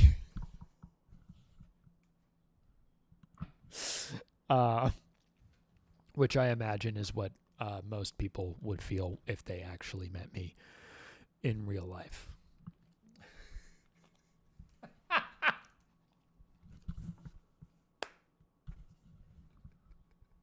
Nice, Emerson. I like that. That was a good. Um, yeah, no, I mean, New York, like the state where I came from, and like is so radically different than like a Texas. It really they really are genuinely radically different. I mean, it's really more like region wise. Like Rhode Island is not radically different from Connecticut. Uh, you know, uh, although, um, yeah, that's true. Like, yeah, New York is, uh, and I mean, Connecticut is not super different from parts of New York, from like Westchester, although all of those are very different from upstate New York, which is more like New Hampshire, which is not like Vermont, even though everyone gets them confused. Um, you know,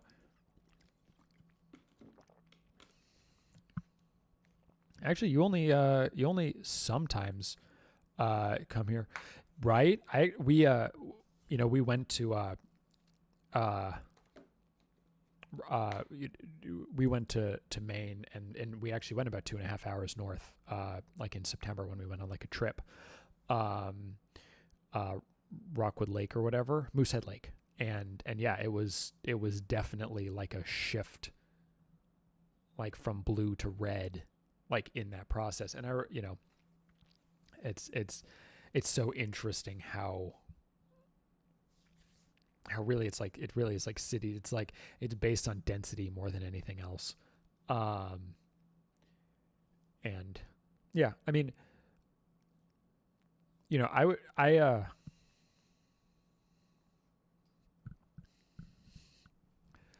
uh I would imagine that uh you know someone living in New York City, like New York City fundamentally is as fundamentally different from like Texas as Germany is from Austria.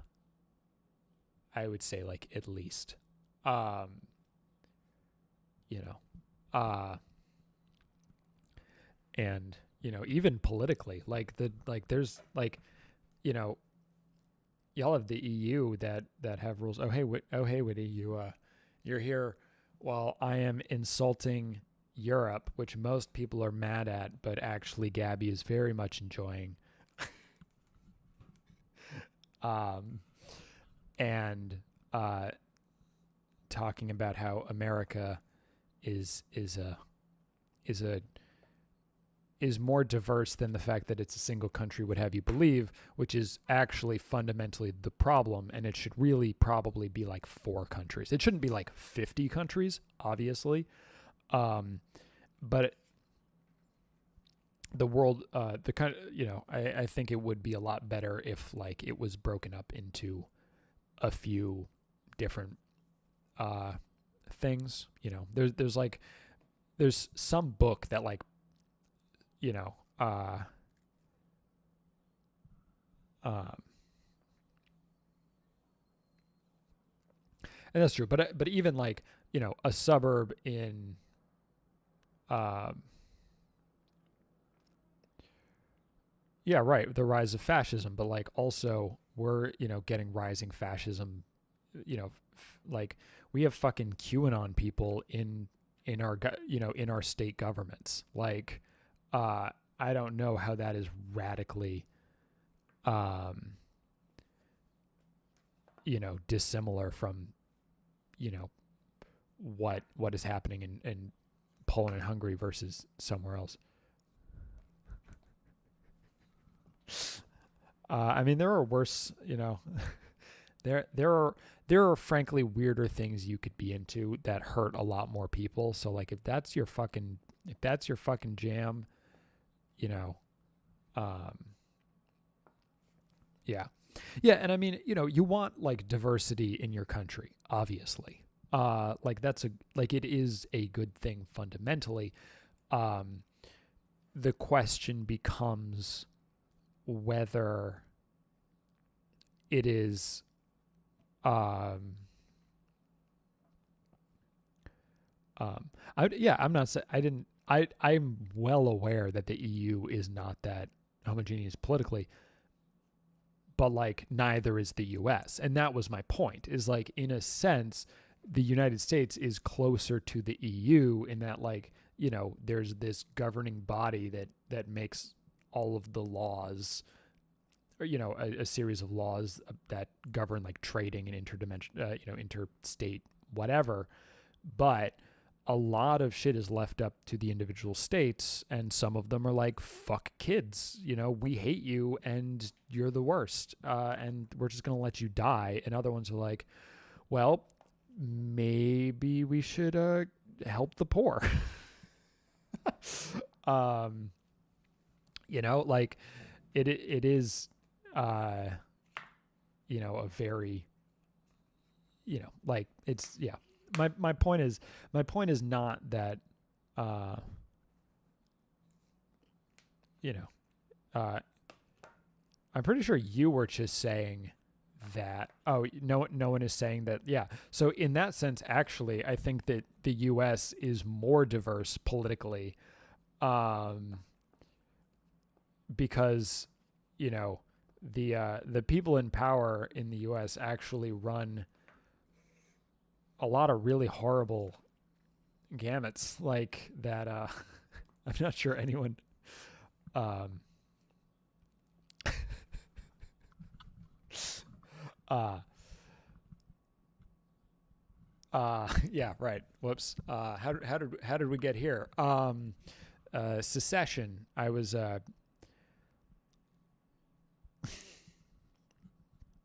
just like, you know, you just white out those sections and then you know, write like "we miss you" or like "call me Deborah" or whatever. Scott, give me like a Scottish generic name. I don't know generic Scottish names. Um, I'm going to a wedding in 2 weeks, so I will not be doing uh, a video. I will not be doing a live stream on the day that I normally do live streams. Next 2 Saturdays from now, because I am going to wear a suit. Absolutely. I'll show you the suit I'm going to wear. Ugh. I just got it dry cleaned.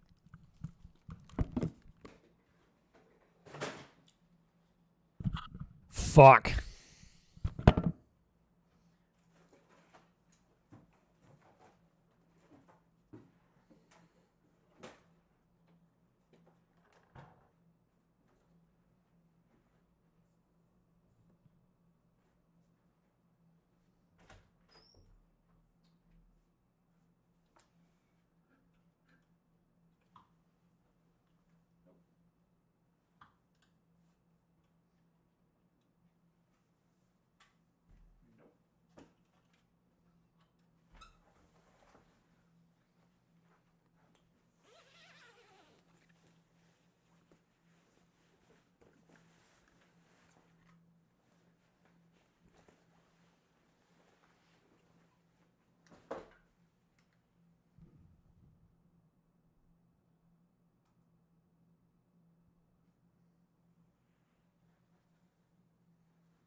Was that worth all the setup?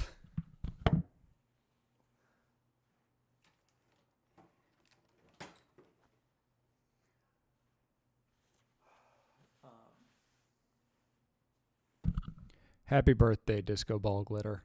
Um, this suit is like the most expensive thing I own. So, uh, you know, it's relatively fancy.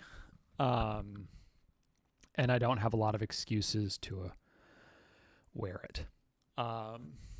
So, you know, but yeah, it's good to have an excuse.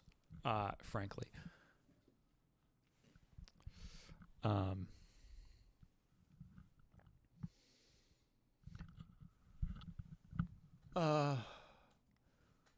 you know, another time. But I have worn this in a couple of videos. I have a gray suit and a navy suit, and I've worn this a couple of times. It was dirty though. This is it like pressed and like cleaned again. So, you know, yeah, my other one, I'll just show you my other one because fuck it, why not?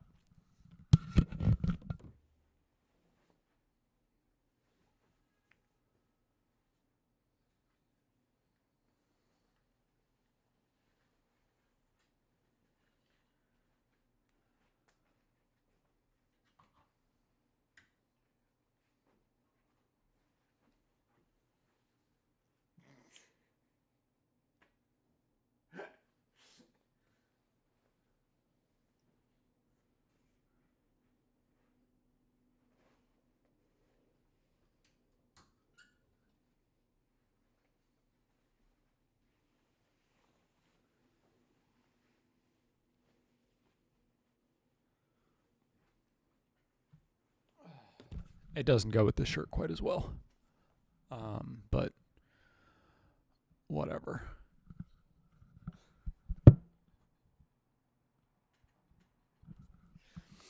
I definitely don't think you wear rugs for clothes.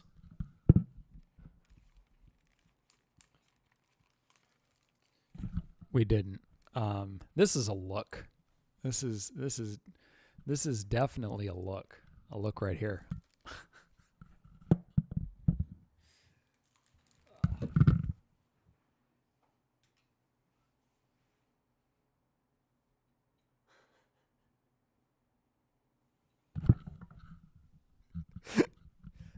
I mean, I think it's you. I think you have to focus on me because I'm the one talking. That's the whole thing. All of you are supposed to be focusing on me, and if you're not focusing on me, I'm gonna be so sad. How is my acting?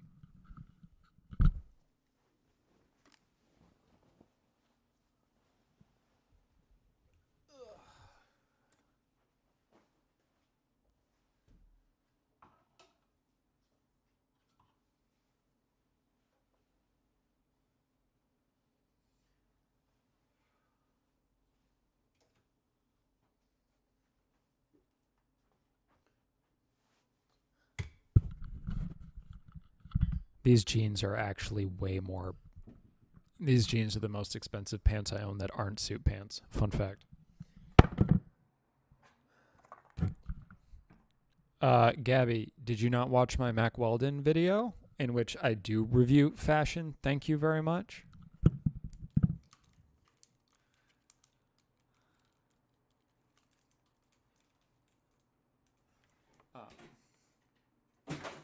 Fuck.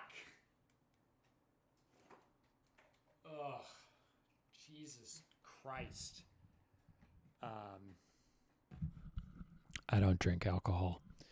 I just bought these pants because I was like, fuck it. They are frame. They're frame jeans. Because I was like, you know what? I want nice jeans because I wear jeans all the fucking time, and I want nice ones. So I did. So I bought nice ones. And then I was looking at a $500 Saint Laurent shirt, and I was like, I'm not gonna buy this, but I kind of want one. If I ever get 1 million views on a YouTube video, I'm gonna buy a $500 T-shirt. That was my decision for myself.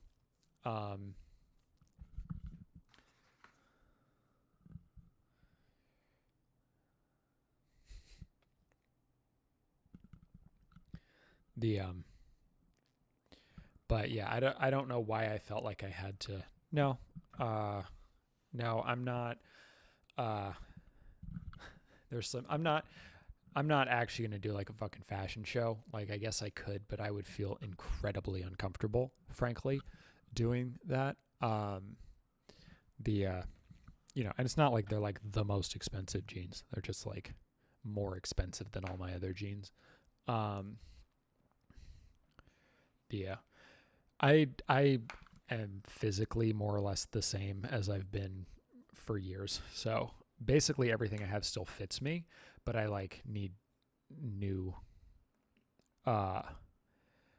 clothing. Like, I need new clothing just because a lot of my stuff is ratty. Although this is kind of a funny combination because this shirt cost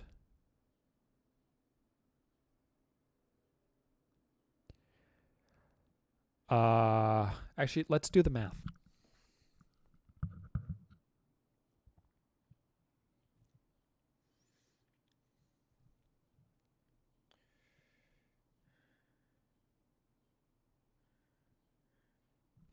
This shirt cost 76 times less than these pants did.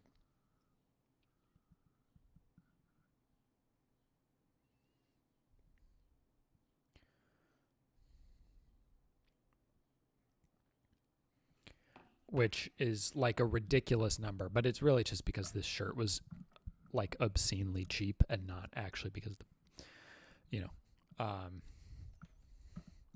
but yeah, that $500 T-shirt was real cool. But I'm pretty sure like my parents would disown me if I bought a $500 T-shirt. Like if I took just all, like if I just like went into my savings account, like my 401k. And I was like, you know what? I know retirement is important, but I really want this $500 t-shirt right now.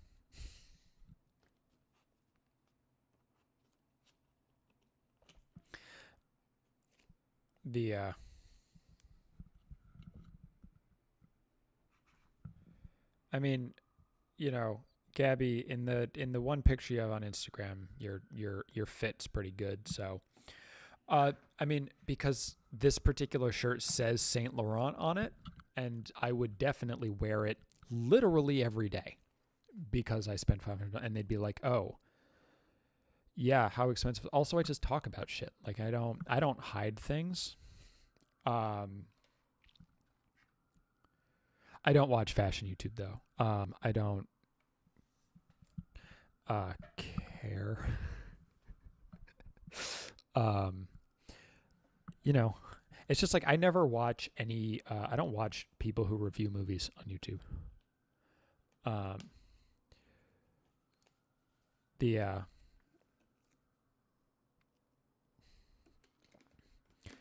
No, I'm not. Like I didn't. The fact that it said Saint Laurent was not the thing that appealed to me.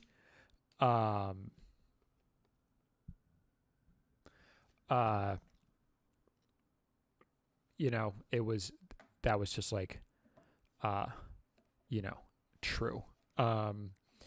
But it was just like it was just like a really cool design. It was not a $500 cool design, but like I don't know. So here's the thing is I periodically have these like moods that I get in where I get like mad at the existence of money, and then I like tend to give a lot more to charity during that time. A new person like friended me on Facebook, and they were like, "You don't really use Facebook much, do you?" And I looked and I realized like my feed is just like 75% me, like giving stuff to people's birthday charities, because that's like most of what I use Facebook for.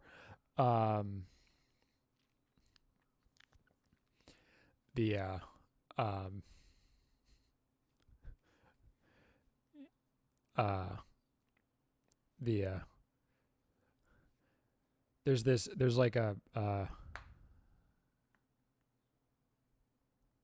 that's cool. That's very cool. I would like to have something like that. Yeah. I will say that like, these new jeans they look very similar to another pair that I have, but they are significantly more comfortable. And so, a hand painted tie sounds super cool. Is your sister in Japan, or did she just like go to Japan and, be like, this is a dope ass thing to bring for my bro? Mein Bruder, deine Schwester.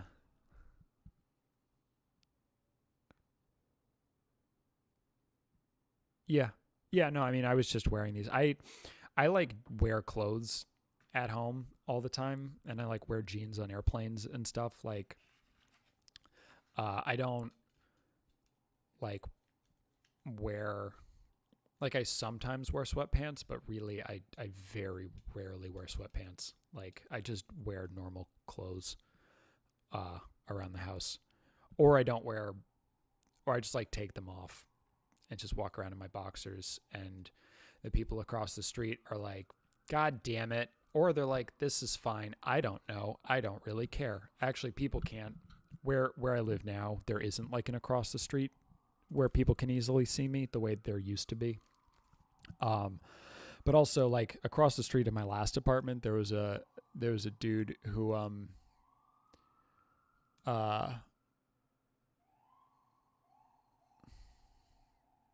not loaded. I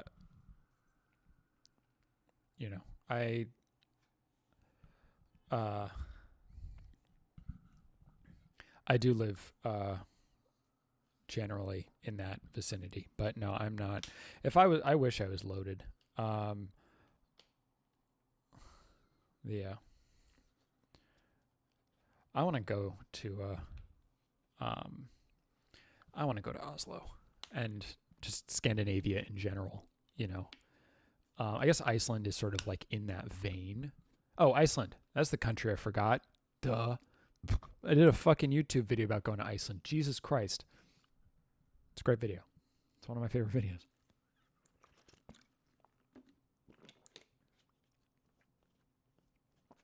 It's a cute picture, your one, your one picture. So,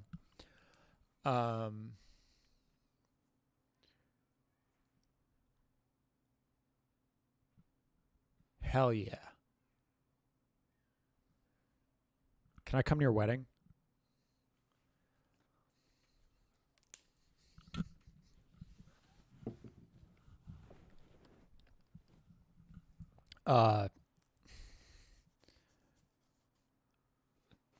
Tour at 50,000. I don't know, man. I mean, in 100% honesty, like, if I'm traveling randomly into like one of the places where people live, I would say, hey, does anyone want to meet up? And I would a tour would just be I don't know, that. I feel like that would be so much less interesting. And also you can't leave really. I mean, I guess you can, but you're just oh, I'm in this. Whereas if I'm just hey, do 5 people want to, it is a Hugo Boss suit, so actually it would be very appropriate to wear at the wedding. Yeah.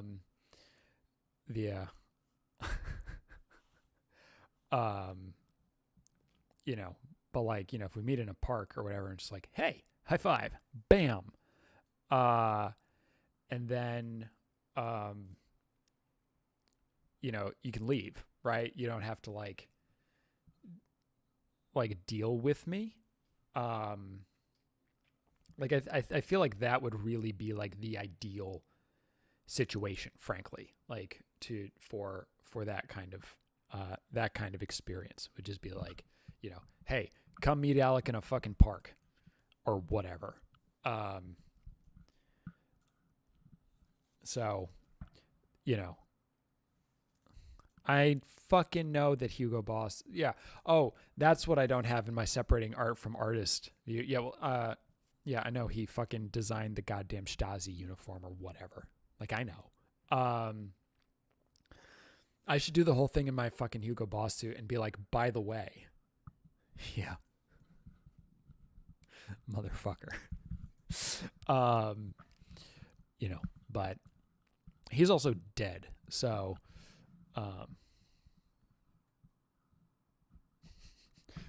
so you would offer me coffee because I don't, because I don't drink any, and you don't have to give it to me. It's clever. It's a good way to do it.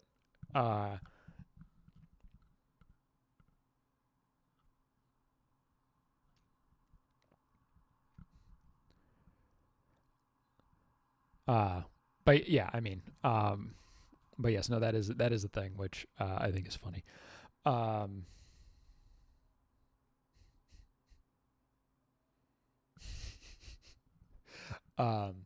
But yeah, so in general, and also if I end up in Brazil, I'm just gonna be hey, Nat, hey, can you tell me where to go and also be my person?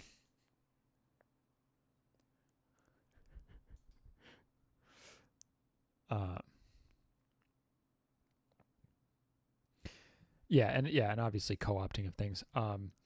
That sounds dope.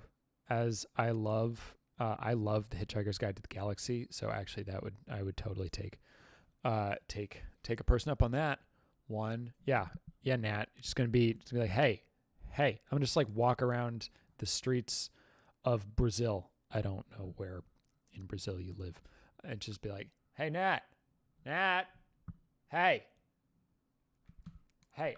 And I'll probably someone get very mad at me.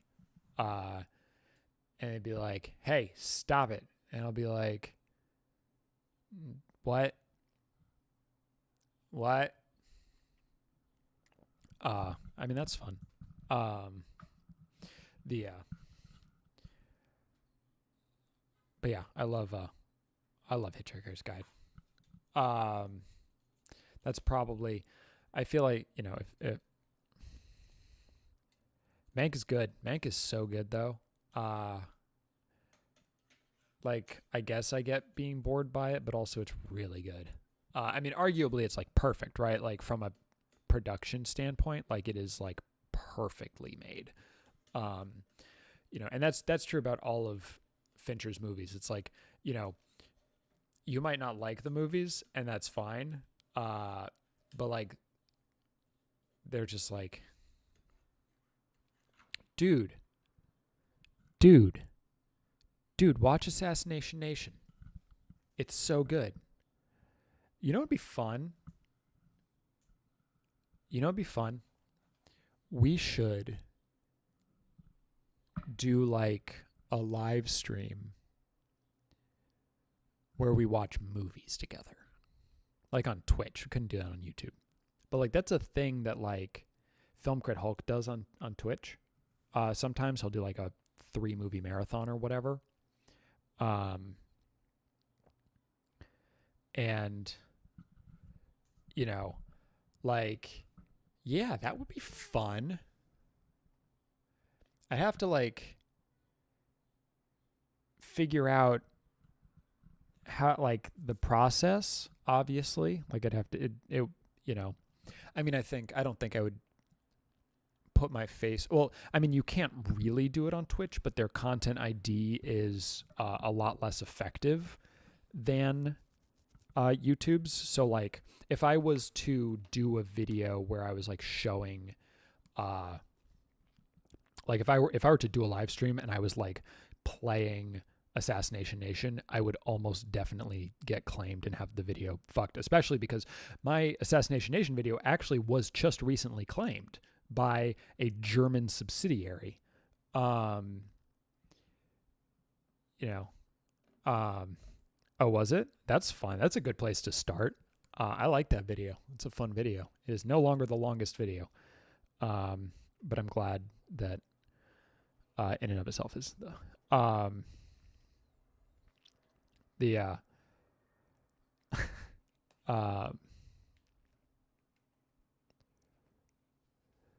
I guess I could do it that way too. But no, I would rather just like straight up show the movie. And like if I'm on Twitch because of their content ID, I think I would actually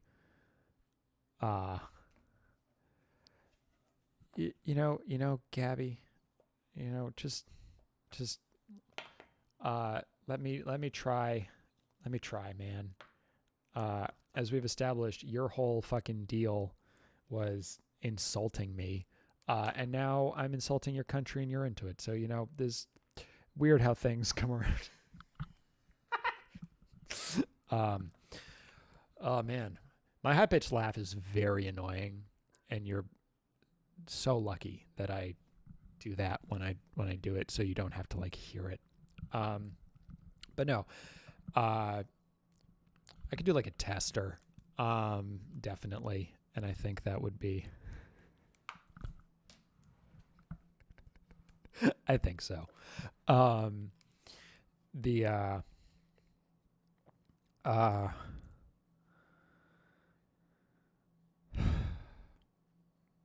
Yeah, I think it would be fun to do. I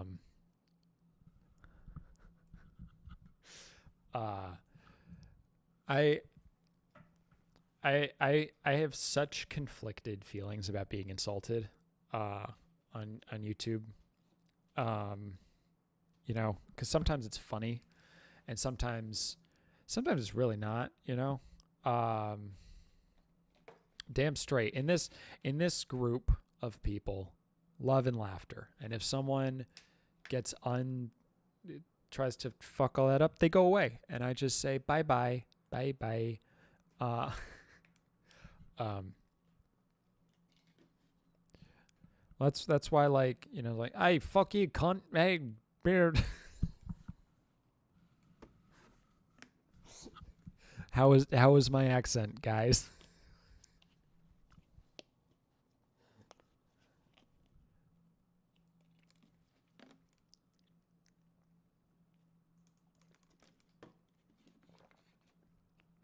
Hey, uh, Jesus Christ! I said I was gonna stop doing this 40 minutes ago. Uh, bruv, I governor, am I right, cunt? Or what? No, they don't say am I right. What do British people say? It was not supposed to be Australian. Good day, mate. Shrimp on the barbie. I don't have any. Yeah, that's a peak Dick Van Dyke.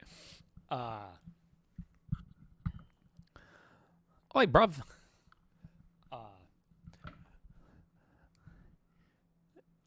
Cheerio, old chap. In it, bruv. Yes, right, in it. I should have said in it. How dare I? You know. So the yeah.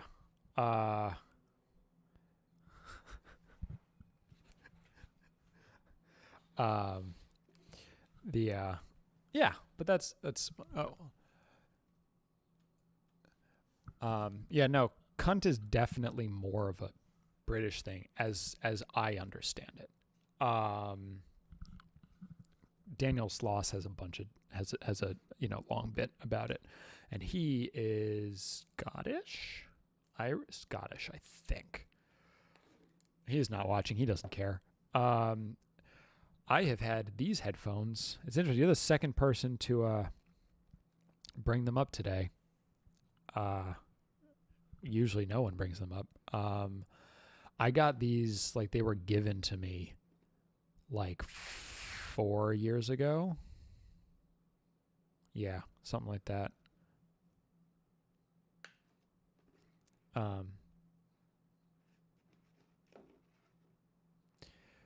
Yeah, definitely not supposed to say cunt here. No, sir. Yeah. But yeah, that's neither here nor there. I don't know so what did we learn today, folks? We learned that I look great in a suit.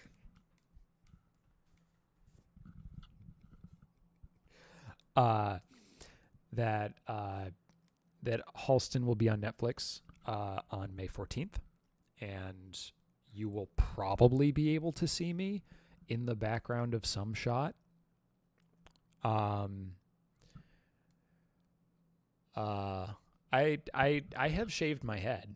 If you want to see what I look like when I'm bald, I didn't like shave, but like I buzzed it to be close enough to shaved.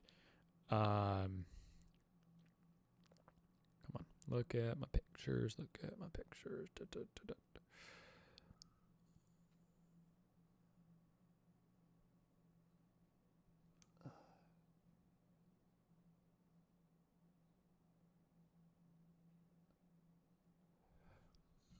Yeah, pretty skinhead. Uh,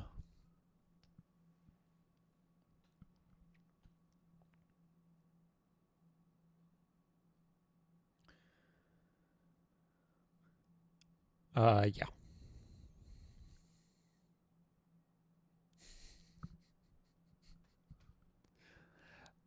I mean, it's more or less bald.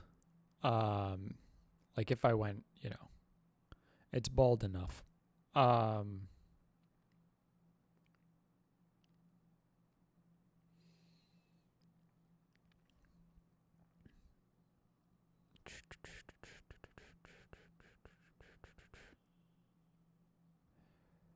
um,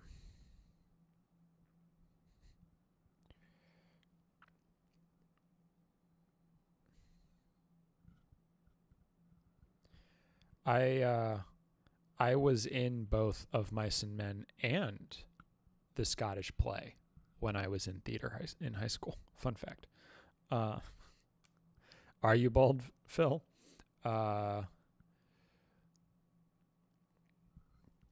problem with like the filters about we will not be here in 40 minutes. I will finish talking. Take care, Anthony. Thank you for stopping by. How long have you been bald, Phil?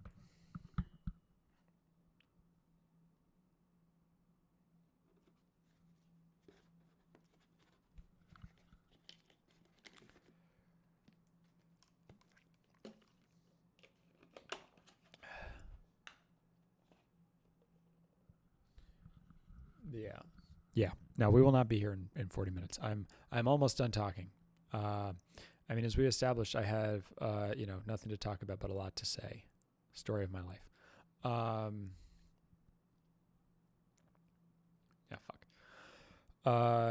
Yeah. Okay. Yes. Okay. Actually, to that point, any final thoughts? Any last things people want to bring up? I don't know when I'll do another one of these. It probably won't be 2 weeks, so I don't know if it'll be in 3 weeks. I don't know. Maybe I'll try to do one during the week, which actually would probably hit a different market or demographic or whatever, because oh wow. So been a long time. I would absolutely rather be bald than never watch another movie again. I don't really want to be bald, but also I don't really think I would look horrendous bald. And I certainly wouldn't give up movies to not be bald. I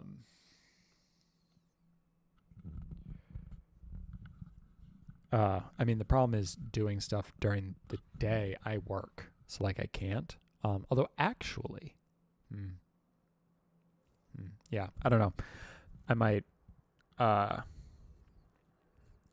I had a hamster bite me once, and I'm still mad at all hamsters as a result.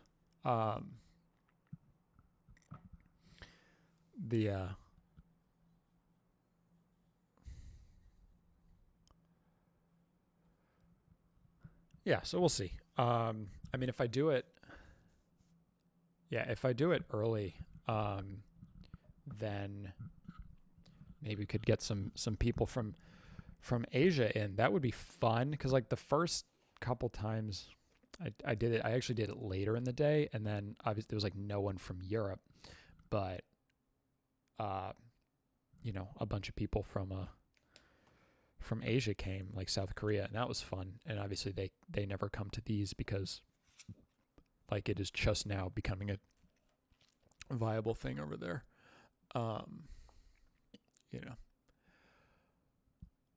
Whatever. Hashtag not all hamsters. Nice. That's a. I think we're now really getting into the.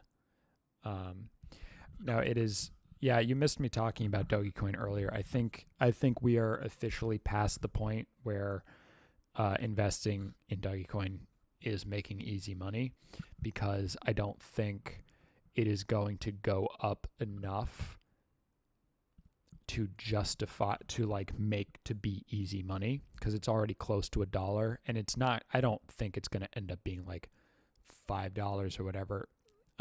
Mark Cuban thinks it's going to stop around $1. And it's like, if I had put in money when Dogecoin was like a fraction of a cent, I would be doing real well right now, and then I would actually be the bougie person who people think I am. And then I would have bought a fucking $500 Saint Laurent shirt to show that shit. I mean, that's what it is. It's a doggy. Like,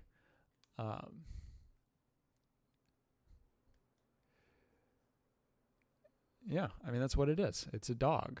It's is it Dogecoin? Is that like what the official thing is? But yeah. It's the fucking, it's the Shiba Inu or whatever. But yeah, okay. I think we're good.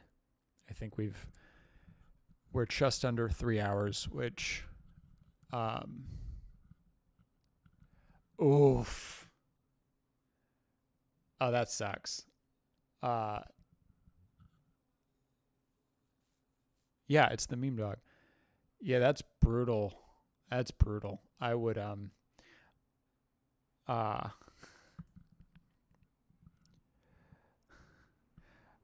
and unfortunately we're ending right now on the sorry Mark. But yeah, this it was a 3-hour discussion, and now I think we're that's fair. Yeah, I don't that's true. But I would, the FOMO of it all. Um the FOMO of it all. Yeah. I don't invest any money in crypto. I just I hate investing in general. I don't have the stomach for it, frankly. I would have a lot more money if I did. But I don't know. I just can't. I can't do it. J. Arvis, if you want to be my investor, I'll give you 10% of all the money I make.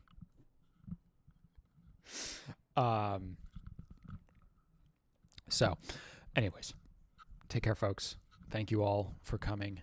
As always, I appreciate every one of you, at least somewhat, and most of you a lot. It's fun. Take care. Whatever. I'll be doing a good, a fun. Next video won't be fun, but it'll be interesting. And then ideally after that, we get to like actual videos about like me reviewing shit. Fingers crossed. Fuck yeah. Alec out. Fuck. Hell yeah.